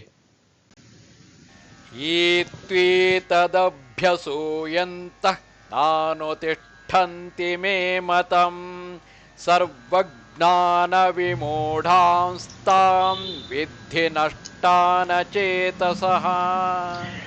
ಆದರೆ ಯಾವ ಮನುಷ್ಯರು ನನ್ನಲ್ಲಿ ದೋಷಾರೋಪಣೆ ಮಾಡುತ್ತಾ ನನ್ನ ಈ ಸಿದ್ಧಾಂತಕ್ಕೆ ಅನುಸಾರವಾಗಿ ನಡೆಯುವುದಿಲ್ಲವೋ ಆ ಮೂರ್ಖರನ್ನು ನೀನು ಸಮಸ್ತ ಜ್ಞಾನಗಳಲ್ಲಿ ಮೋಹಿತರು ಮತ್ತು ನಷ್ಟ ಹೊಂದಿದವರೆಂದು ತಿಳಿದುಕೋ. ಇಲ್ಲದಿದ್ದರೆ ದೇಹದ ಪಾಶದಲ್ಲಿ ಬಿದ್ದು ಇಂದ್ರಿಯಗಳಿಗೆ ವಶರಾಗಿ ಯಾರು ನನ್ನ ಮತವನ್ನು ತಿರಸ್ಕರಿಸಿ ಬಿಡುತ್ತಾರೋ, ಯಾರು ಅದನ್ನು ಸಾಮಾನ್ಯವೆಂದು ತಿಳಿದು ಉಪಹಾಸ್ಯ ಮಾಡುತ್ತಾರೋ ಅಥವಾ ವಾಚಾಳಿತನದಿಂದ ಇದೊಂದು ಅರ್ಥವಾದವೆಂದು ಹೇಳುವರೋ ಅವರು ಮೋಹರೂಪಿ ಮದಿರೆಯನ್ನು ಕುಡಿದು ಉನ್ಮತ್ತರಾದವರು, ವಿಷಯ ರೂಪಿ ವಿಷದಿಂದ ವ್ಯಾಪಿಸಿರುವವರು ಮತ್ತು ಅಜ್ಞಾನವೆಂಬ ಕೆಸರಿನಲ್ಲಿ ಹೂತು ಹೋದವರೆಂದು ನಿಸ್ಸಂಶಯವಾಗಿ ತಿಳಿ. ನೋಡು, ಪ್ರೇತದ ಕೈಯಲ್ಲಿಟ್ಟ ರತ್ನವು ವ್ಯರ್ಥವಾಗುವಂತೆ ಅಥವಾ ಹುಟ್ಟು ಕುರುಡನಿಗೆ ಬೆಳಗಾದರೂ ಆ ಪ್ರಕಾಶದ ಹೇಗೆ ಉಪಯೋಗವಾಗುವುದಿಲ್ಲವೋ, ಇಲ್ಲವೇ ಚಂದ್ರ ಪ್ರಕಾಶವು ಕಾಗಿಗೆ ಉಪಯೋಗವಾಗದಂತೆ ಮೂರ್ಖರಾದವರಿಗೆ ಈ ವಿಚಾರವು ರುಚಿಸುವುದಿಲ್ಲ. ಹಾಗೆಯೇ ಪಾರ್ಥನೆ, ಈ ಪರಮಾರ್ಥದಿಂದ ಪರಾನ್ಮುಖರಾದವರೊಂದಿಗೆ ಮಾತನ್ನು ಆಡಬಾರದು. ಏಕೆಂದರೆ ಪತಂಗವು ದೀಪವನ್ನು ಮತ್ಸರಿಸುವಂತೆಯೇ ಆ ಜನರು ಈ ವಿಚಾರದಲ್ಲಿ ಭರವಸೆಯನ್ನಿಡದೆ ಅದನ್ನು ನಿಂದಿಸುತ್ತಾರೆ. ಪತಂಗವು ದೀಪವನ್ನು ಆಲಂಗಿಸಿದಾಗ ಅದರ ಸಾವು ತಪ್ಪದೆ ಆಗುವಂತೆಯೇ ವಿಷಯಾಚರಣೆ ಮಾಡುವುದರಲ್ಲೇ ಆತ್ಮಘಾತವಿದೆ. ಸದೃಶಂ ಚೇಷ್ಟತೆ ಸ್ವಸ್ಯಾಃ ಪ್ರಕೃತಿರ್ಜ್ಞಾನವಾನಪಿ ಪ್ರಕೃತಿಂ ಯಾಂತಿ ಭೂತಾನಿ ನಿಗ್ರಹ ಕಿಂ ಕರಿಷ್ಯತಿ. ಎಲ್ಲ ಪ್ರಾಣಿಗಳು ಪ್ರಕೃತಿಯನ್ನು ಪಡೆಯುತ್ತವೆ, ಅರ್ಥಾತ್ ತಮ್ಮ ಸ್ವಭಾವಕ್ಕೆ ಪರವಶವಾಗಿ ಕರ್ಮ ಮಾಡುತ್ತವೆ. ಜ್ಞಾನಿಯೂ ಸಹ ತನ್ನ ಪ್ರಕೃತಿಗೆ ಅನುಸಾರವಾಗಿ ಕ್ರಿಯೆಗಳನ್ನು ಮಾಡುತ್ತಾನೆ. ಮತ್ತೆ ಇದರಲ್ಲಿ ಯಾರ ಹಠವು ಏನು ಮಾಡಬಲ್ಲದು? ಆದ್ದರಿಂದ ವಿಚಾರವುಳ್ಳ ಮನುಷ್ಯನು ಈ ಇಂದ್ರಿಯಗಳನ್ನು ಕುತೂಹಲಕ್ಕಾದರೂ ಪ್ರೀತಿಯಿಂದ ಮುದ್ದಿಸಬಾರದು. ಅಯ್ಯ, ಸರ್ಪದೊಂದಿಗೆ ಆಟವಾಡಬಹುದೇ, ಹುಲಿಯೊಂದಿಗೆ ವಾಸಿಸಬಹುದೇ, ಅಥವಾ ಹಾಲಾಹಲ ವಿಷವನ್ನು ಕುಡಿದರೆ ಅದು ಜೀರ್ಣವಾಗಬಹುದೇ? ಹೇಳು. ನೋಡು, ಬುದ್ಧಿಪೂರ್ವಕವಲ್ಲದೆ ಸಹಜವಾಗಿ ಆಟವಾಡುತ್ತಾ ಬೆಂಕಿ ತಗುಲಿ ಹೊತ್ತಿಕೊಂಡರೂ ಅದನ್ನು ನಿಯಂತ್ರಿಸಲಾಗುವುದಿಲ್ಲ. ಹಾಗೆಯೇ ಕುತೂಹಲದಿಂದಲೂ ಇಂದ್ರಿಯಗಳನ್ನು ಲಾಲಿಸಬಾರದು. ಅರ್ಜುನ, ವಾಸ್ತವಿಕವಾಗಿ ನೋಡಿದರೆ ಈ ಶರೀರವು ಪರಾಧೀನ, ಅಂದರೆ ಗುಣಾಧೀನವಾಗಿದೆ. ಹಾಗಿರುವಾಗ ಅದನ್ನು ಕುರಿತು ಪ್ರಯತ್ನದಿಂದ ವಿಷಯ ಭೋಗಗಳನ್ನು ಏಕೆ ಗಳಿಸಬೇಕು? ಬಹಳ ಪರಿಶ್ರಮದಿಂದ ಎಲ್ಲ ವಿಷಯಗಳನ್ನು ಸಂಪಾದಿಸಿ ಹಗಲು ರಾತ್ರಿ ಈ ದೇಹವನ್ನು ಏಕೆ ಕಾಪಾಡಿಕೊಳ್ಳಬೇಕು? ಈ ಲೋಕದಲ್ಲಿ ಎಲ್ಲ ರೀತಿಯಿಂದ ಕಷ್ಟಪಟ್ಟು ಎಲ್ಲ ವಿಧದ ಸಂಪತ್ತನ್ನು ಗಳಿಸಿ ಧರ್ಮವನ್ನು ತ್ಯಜಿಸಿ ಕೇವಲ ದೇಹವನ್ನು ಪೋಷಿಸಬೇಕೇ? ಮತ್ತೆ ಪಂಚತತ್ವಗಳಿಂದ ಉಂಟಾದ ಈ ಶರೀರವು ಕೊನೆಗೆ ಪಂಚಭೂತಗಳಲ್ಲಿ ಸೇರಿ ಹೋದಾಗ ತಾನು ಮಾಡಿದ ಪರಿಶ್ರಮ ಎಲ್ಲಿ ಹುಡುಕುವುದು? ಆದ್ದರಿಂದ ಕೇವಲ ಶರೀರ ಪೋಷಣೆ ಮಾಡುವುದೆಂದರೆ ಪ್ರತ್ಯಕ್ಷ ಹಾನಿಯೇ ಆಗಿದೆ ಎಂದು ತಿಳಿ. ಅದಕ್ಕಾಗಿ ನೀನು ದೇಹ ಪೋಷಣೆಯ ಕಡೆಗೆ ಗಮನ ಕೊಡಬೇಡ. ಇಂದ್ರಿಯಸ್ಯೇಂದ್ರಿಯಸ್ಯಾರ್ಥೇ ರಾಗದ್ವೇಷೌ ವ್ಯವಸ್ಥಿತೌ ತಯೋರ್ನವಶಮಾಗಚ್ಛೇತ್ತೌ ಹ್ಯಸ್ಯ ಪರಿಪಂಥಿನೌ. ಇಂದ್ರಿಯದ ಅರ್ಥದಲ್ಲಿ, ಅರ್ಥಾತ್ ಪ್ರತಿಯೊಂದು ಇಂದ್ರಿಯದ ವಿಷಯದಲ್ಲಿ ರಾಗ ಮತ್ತು ದ್ವೇಷಗಳು ಅಡಗಿದ್ದು ಸ್ಥಿತವಾಗಿರುತ್ತವೆ. ಮನುಷ್ಯನು ಅವೆರಡರ ವಶನಾಗಬಾರದು, ಏಕೆಂದರೆ ಅವೆರಡೇ ಅವನ ಶ್ರೇಯಸ್ಸಿನ ಮಾರ್ಗದಲ್ಲಿ ವಿಘ್ನವನ್ನು ಉಂಟು ಮಾಡುವ ಮಹಾಶತ್ರುಗಳಾಗಿವೆ. ಅಲ್ಲದೆ ಇಂದ್ರಿಯಗಳಿಗೆ ಬೇಕಾದಂತೆ ವಿಷಯಗಳನ್ನು ಪೂರೈಸುತ್ತಾ ಇದ್ದರೆ ಮನಸ್ಸಿಗೆ ಸಂತೋಷವಾದೀತು. ಇದು ನಿಜ. ಆದರೆ ಆ ಸಂತೋಷವೆಂದರೆ ಹೊರಗಡೆಯಿಂದ ಸಭ್ಯನಂತೆ ಕಾಣುವ ಕಳ್ಳನ ಸಂಗದಂತೆ ಇದೆ. ಅವನು ಊರಿನ ಗಡಿಯನ್ನು ದಾಟುತ್ತಲೇ ಸ್ವಲ್ಪ ಹೊತ್ತು ಸುಮ್ಮನಿದ್ದು ಕಾಡನ್ನು ಪ್ರವೇಶಿಸಿದಾಗ ಸರ್ವಸ್ವವನ್ನು ನಾಶಪಡಿಸಿದಂತೆಯೇ ಇದೆ. ಬಚನಾಗ ಮೊದಲಾದ ವಿಷಗಳು ಮೊದಲು ತಿನ್ನುವಾಗ ಸಿಹಿಯಾಗಿ ಕಾಣುತ್ತವೆ, ನಿಜ. ಆದರೆ ಅದರ ಪರಿಣಾಮ ಪ್ರಾಣನಾಶಕವಾಗಿರುತ್ತದೆ. ಇಂದ್ರಿಯಗಳಲ್ಲಿರುವ ಕಾಮನೆಯು ಗಾಳದ ತುದಿಗಿರುವ ತುಂಡು ಮಾಂಸದ ಅಭಿಲಾಷೆಯಿಂದ ಮೀನು ಮೊರಲಾಗುವಂತೆ ವಿಷಯ ಸುಖಗಳನ್ನು ಬಯಸುತ್ತದೆ. ಆದರೆ ಆ ಅಭಿಲಾಷೆಯ ಹಿಂದೆ ಪ್ರಾಣವನ್ನೇ ಬಲಿ ತೆಗೆದುಕೊಳ್ಳುವ ಗಾಳವಿದೆ ಎಂದು ಮೀನು ತಿಳಿಯುವುದಿಲ್ಲ. ವಿಷಯ ಸುಖದ ಅಭಿಲಾಷೆಯಿಂದ ವಿಷಯಗಳನ್ನು ಬಯಸುವವನು ಕ್ರೋಧಾಗ್ನಿಯಲ್ಲಿ ಬೀಳುವನು. ಬೇಡನು ಮೃಗಗಳನ್ನು ಹಿಡಿಯಲಿಕ್ಕಾಗಿ 4 ಕಡೆಯಿಂದ ಕೊಲ್ಲಲು ಹೊಂಚು ಹಾಕುತ್ತಿರುತ್ತಾನೆ. ಹಾಗೆಯೇ ಈ ವಿಷಯ ಸುಖದ ರೀತಿಯಾಗಿದೆ. ಆದ್ದರಿಂದ ಪಾರ್ಥನೆ, ಕಾಮಕ್ರೋಧಾದಿಗಳು ಘಾತುಕವೆಂದು ತಿಳಿದು ಅವುಗಳ ಸಂಗವನ್ನು ಮಾಡಬೇಡ. ಈ ವಿಷಯಗಳಿಗೆ ಆಸರೆಯನ್ನು ಕೊಡದೆ ಮನಸ್ಸಿಗೆ ಅದರ ನೆನಪೂ ಬರದಂತೆ ನೋಡಿಕೋ. ಹಾಗೆಯೇ ಆತ್ಮಜ್ಞಾನದ ಸೆಲೆಯನ್ನು ಬತ್ತಲು ಬಿಡಬೇಡ. ಶ್ರೇಯಾನ್ ಸ್ವಧರ್ಮೋ ವಿಗುಣಃ ಪರಧರ್ಮಾತ್ ಸ್ವನುಷ್ಠಿತಾತ್ ಸ್ವಧರ್ಮೇ ನಿಧನಂ ಶ್ರೇಯಃ ಪರಧರ್ಮೋ ಭಯಾವಹಃ. ಒಳ್ಳೆಯ ಪ್ರಕಾರದಿಂದ ಆಚರಣೆಗೆ ತರಲಾಗಿರುವ ಇನ್ನೊಬ್ಬರ ಧರ್ಮಕ್ಕಿಂತ ಗುಣರಹಿತವಾದರೂ ತನ್ನ ಧರ್ಮವು ಅತಿ ಉತ್ತಮವಾಗಿದೆ. ತನ್ನ ಧರ್ಮದಲ್ಲಾದರೂ ಸಾಯುವುದೂ ಕೂಡ ಶ್ರೇಯಸ್ಕರವಾಗಿದೆ ಮತ್ತು ಬೇರೆಯವರ ಧರ್ಮವು ಭಯವನ್ನು ಉಂಟು ಮಾಡುವುದಾಗಿದೆ. ಅರ್ಜುನ, ತನ್ನ ಸ್ವಧರ್ಮವು ಆಚರಿಸಲು ಕಷ್ಟವಾಗಿದ್ದರೂ ಅದನ್ನು ಆಚರಣೆ ಮಾಡುವುದೇ ಉತ್ತಮವೆಂದು ತಿಳಿ. ಬೇರೆಯವರ ಧರ್ಮವು ನೋಡಲು ನಿಜವಾಗಿ ಚೆನ್ನಾಗಿದ್ದರೂ ಆಚರಿಸುವಾಗ ಮಾತ್ರ ತನ್ನ ಧರ್ಮವನ್ನೇ ಆಚರಿಸಬೇಕು. ಬ್ರಾಹ್ಮಣನು ದರಿದ್ರನಾಗಿದ್ದರೂ ಅವನು ಶೂದ್ರನ ಮನೆಯ ಉತ್ತಮ ಭಕ್ಷ್ಯಗಳನ್ನು ಹೇಗೆ ಸೇವಿಸಬಲ್ಲನು ಹೇಳು ನೋಡೋಣ. ಹೀಗೆ ಅನುಚಿತ ಕರ್ಮವನ್ನು ಹೇಗೆ ಮಾಡುವುದು? ಪಡೆಯಲು ಯೋಗ್ಯವಲ್ಲದ ವಿಷಯಗಳನ್ನು ಹೇಗೆ ಬಯಸಬಹುದು? ಒಂದೊಮ್ಮೆ ಪ್ರಾಪ್ತವಾದರೂ ಅದನ್ನು ತೆಗೆದುಕೊಳ್ಳಬಹುದೇ ಎಂದು ವಿಚಾರ ಮಾಡು. ಹಾಗೆಯೇ ಜನರ ದೊಡ್ಡ ದೊಡ್ಡ ಮನೆಗಳನ್ನು ನೋಡಿ ಇದ್ದ ತನ್ನ ಹುಲ್ಲಿನ ಮನೆಯನ್ನು ಮುರಿಯಬೇಕೇ? ಇರಲಿ, ತನ್ನ ಪತ್ನಿಯು ಕುರೂಪಿಯಾಗಿದ್ದರೂ ಅವಳೇ ತನ್ನ ಭೋಗ್ಯಕ್ಕೆ ಯೋಗ್ಯವಾಗಿರುವಳಲ್ಲ. ಹಾಗೆಯೇ ಎಷ್ಟೇ ಕಠಿಣವಾಗಿದ್ದರೂ ಆಚರಿಸಲು ದುರ್ಗಮವಾಗಿ ಕಂಡರೂ ತನ್ನ ಸ್ವಧರ್ಮವೇ ಪರಲೋಕದ ಮಿತ್ರವಾಗಿದೆ. ಹಾಲು ಮತ್ತು ಸಕ್ಕರೆ ಇವೆರಡೂ ಸಿಹಿ ಎಂದೇ ಪ್ರಸಿದ್ಧ. ಆದರೆ ಹುಳುಬಾಧೆ ಇರುವವರಿಗೆ ಅವು ಅಪಥ್ಯವೇ ಆಗಿದೆ. ಅವರು ಅದನ್ನು ಹೇಗೆ ಸೇವಿಸುವರು? ಅರ್ಜುನ, ಇಷ್ಟಿದ್ದರೂ ರೋಗಿಯು ಅದನ್ನು ಸೇವಿಸಿದರೆ ಅದು ಅವನ ಹಠವೇ ಆಗಿದೆ. ಏಕೆಂದರೆ ಪರಿಣಾಮದಲ್ಲಿ ಅದು ಅವನಿಗೆ ಹಿತಕರವಾಗಲಾರದು. ಅದಕ್ಕಾಗಿ ನನ್ನಲ್ಲಿ ಹಿತವನ್ನು ಕೇಳುವೆಯಾದರೆ ಬೇರೆಯವರಿಗೆ ಉಚಿತವಾಗಿದ್ದು ತನಗೆ ಅನುಚಿತವಾಗಿದ್ದರೆ ಅದನ್ನು ಆಚರಿಸಬೇಡ. ಸ್ವಧರ್ಮವನ್ನು ಆಚರಿಸುವಾಗ ತನ್ನ ಪ್ರಾಣವೇ ಹೋದರೂ ಅದು ಇಹ ಪರವೆರಡೂ ಲೋಕಗಳಲ್ಲಿ ನಿಜವಾಗಿ ಶ್ರೇಷ್ಠವೆಂದೇ ತಿಳಿಯಲಾಗಿದೆ. ದೇವಾದಿದೇವನಾದ ಶಾರಂಗಧರನ ಮಾತನ್ನು ಕೇಳಿದ ಅರ್ಜುನನು, ದೇವ, ನನ್ನದೊಂದು ವಿನಂತಿಗಿದೆ ಎಂದು ಹೇಳಿದನು. ಸ್ವಾಮಿ, ನೀನು ಹೇಳಿದುದೆಲ್ಲವನ್ನು ನಾನು ಚೆನ್ನಾಗಿ ಕೇಳಿದೆ. ಆದರೂ ನನಗೆ ಅಪೇಕ್ಷಿತವಾದುದನ್ನು ನಾನು ಕೇಳುವೆನು. ಅರ್ಜುನ ಉವಾಚ ಅಥ ಕೇನ ಪ್ರಯಕ್ತೋಯಂ ಪಾಪಂಚರತಿ ಪೂರುಷಃ ಅನಿಚ್ಛನ್ನಪಿ ವಾರ್ಷ್ಣೇಯ ಬಲಾದಿವ ನಿಯೋಜಿತಃ. ಅರ್ಜುನನು ಹೇಳಿದನು, ಹೇ ಕೃಷ್ಣ, ಹಾಗಾದರೆ ಈ ಮನುಷ್ಯನು ಸ್ವತಃ ಇಚ್ಛಿಸದಿದ್ದರೂ ಕೂಡ ಬಲವಂತವಾಗಿ ತೊಡಗಿಸಲ್ಪಟ್ಟವನಂತೆ ಯಾವುದರಿಂದ ಪ್ರೇರಿತನಾಗಿ ಪಾಪದ ಆಚರಣೆಯನ್ನು ಮಾಡುತ್ತಾನೆ? ಅಂದರೆ ದೇವ, ಜ್ಞಾನಿಗಳ ಸ್ಥಿತಿಯೂ ಕೂಡ ಭ್ರಷ್ಟವಾಗಿ ಅವರು ಬೇರೆ ಯಾವುದೋ ದಾರಿಯನ್ನು ಹಿಡಿಯುತ್ತಾರೆ.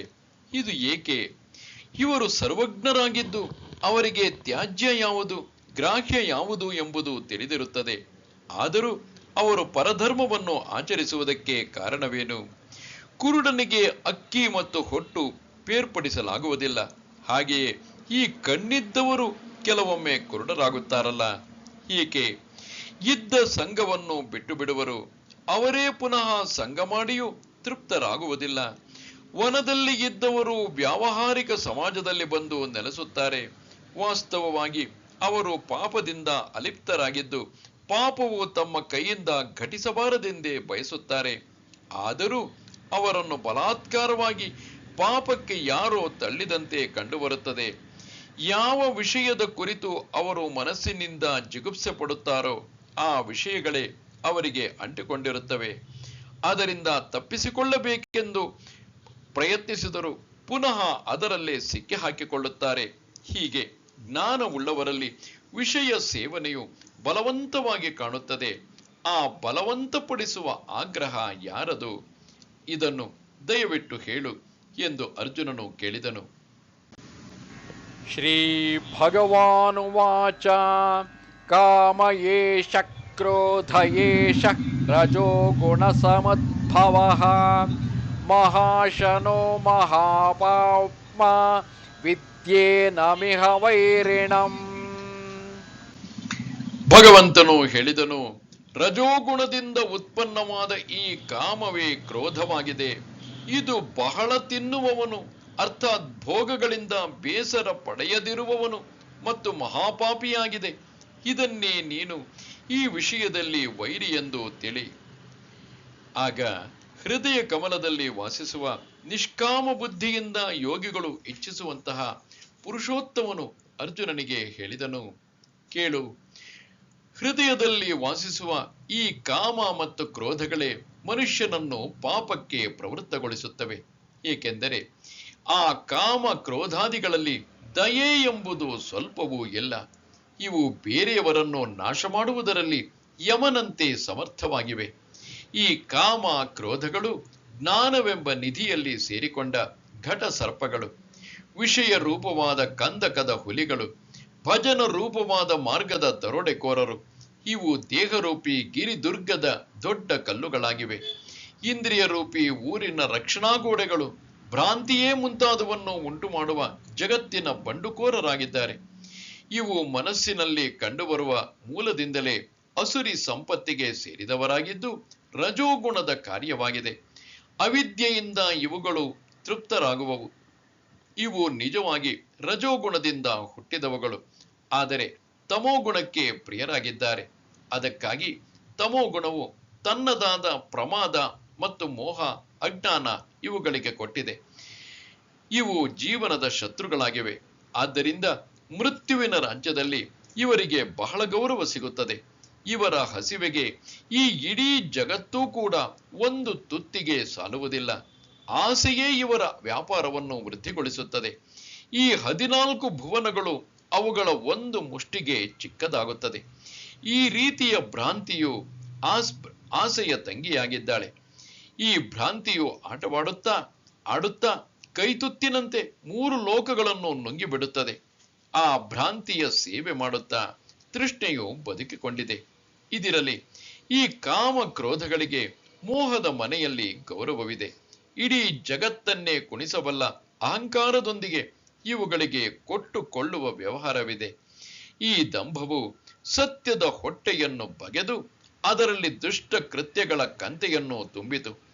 ಜಗತ್ತಿನಲ್ಲಿ ಕಾಮ ಕ್ರೋಧಗಳೇ ಈ ದಂಭವನ್ನು ಪ್ರಸಿದ್ಧಿಗೆ ತಂದರು.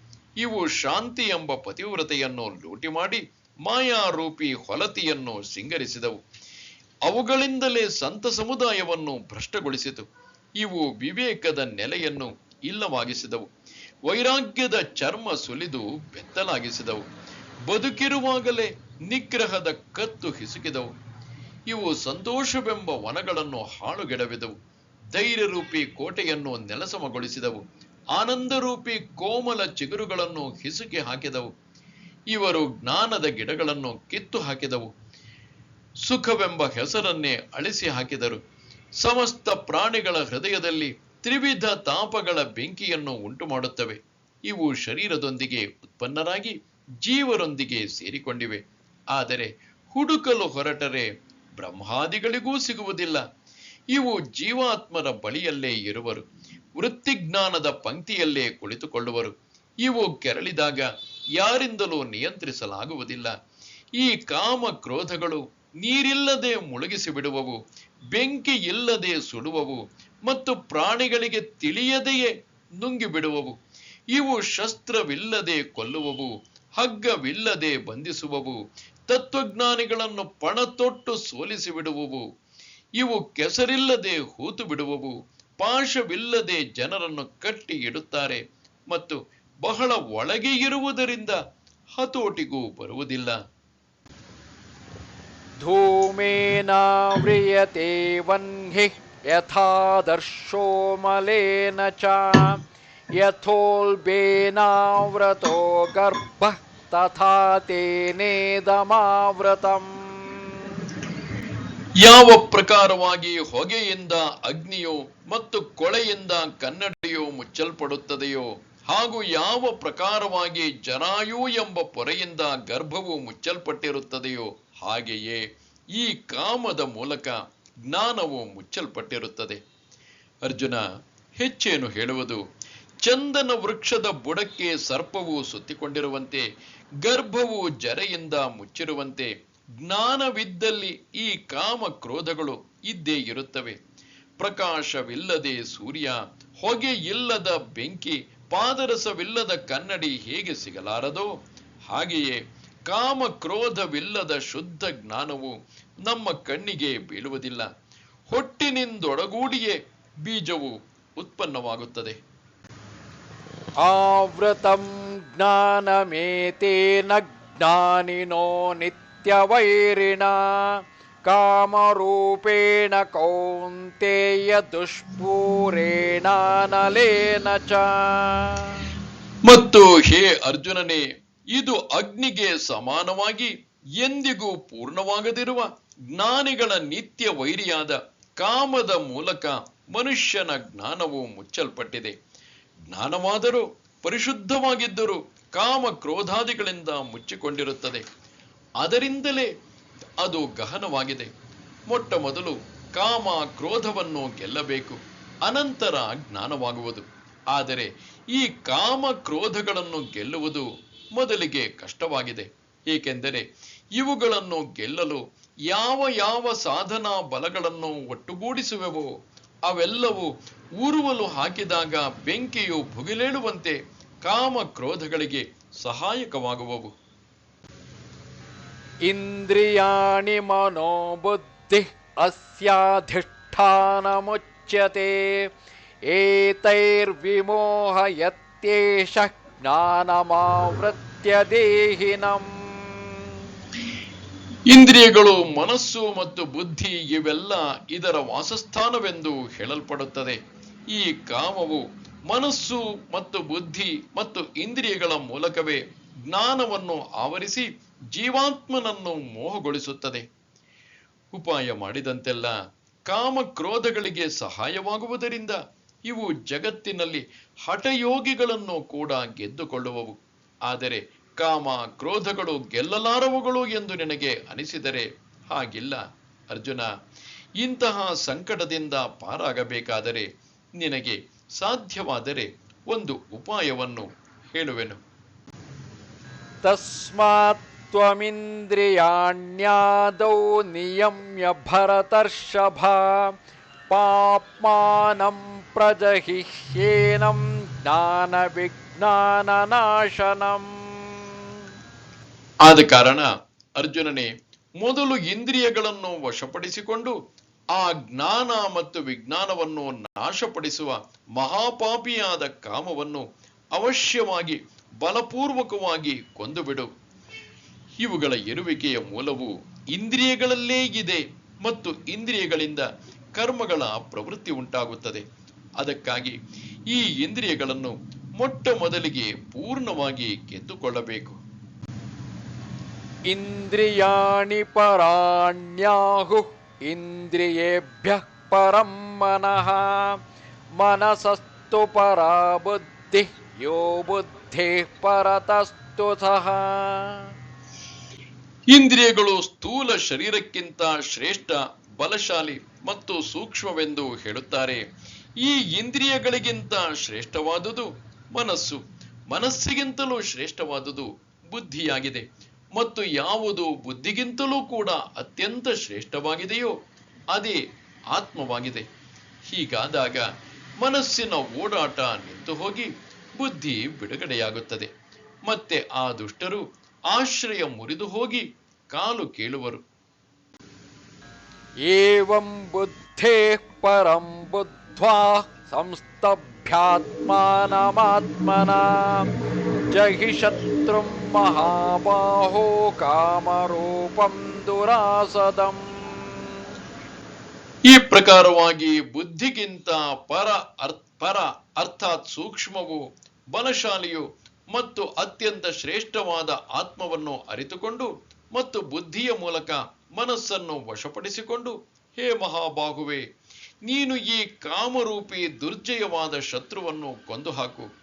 ಈ ಪ್ರಕಾರವಾಗಿ ಅವುಗಳು ಅಂತಃಕರಣದಿಂದ ಹೊರಟು ಹೋದಾಗ ಸತ್ತಂತೆಯೇ ತಿಳಿ. ಸೂರ್ಯ ಕಿರಣಗಳಿಲ್ಲದೆ ಮರೀಚಿಕೆಯು ಕಂಡುಬರುವುದಿಲ್ಲ.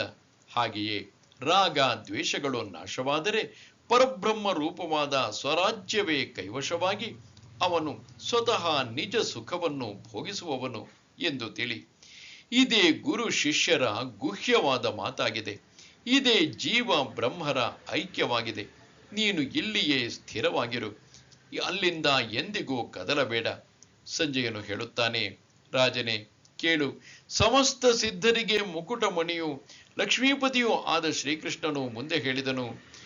ಮುಂದೆ ಭಗವಾನ್ ಶ್ರೀಕೃಷ್ಣನು ಒಂದು ಪುರಾತನವಾದ ಕಥೆಯನ್ನು ಹೇಳುವನು. ಅದನ್ನು ಕೇಳಿ ಅರ್ಜುನನು ಪ್ರಶ್ನಿಸುವನು.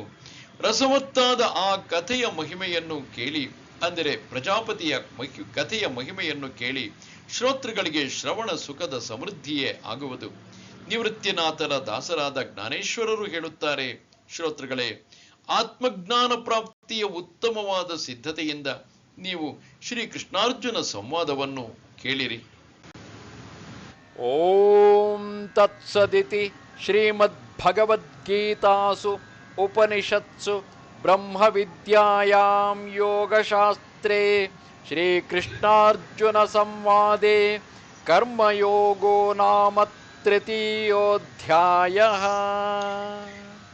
ಶ್ರೀ ಜ್ಞಾನದೇವರಿಂದ ರಚಿತವಾದ ಭಾವಾರ್ಥ ದೀಪಿಕೆಯಲ್ಲಿ 3ನೆಯ ಅಧ್ಯಾಯವು ಮುಗಿಯಿತು. ನಮಸ್ತೆ ಶಾರದೆ ದೇವಿ ಕಾಶ್ಮೀರ ಪುರವಾಸಿನಿ ತ್ವಾಮಹಂ ಪ್ರಾರ್ಥೆಯೇ ನಿತ್ಯಂ ವಿದ್ಯಾದಾನಂಚ ದೇಹಿಮೆ. ನಮಸ್ಕಾರ.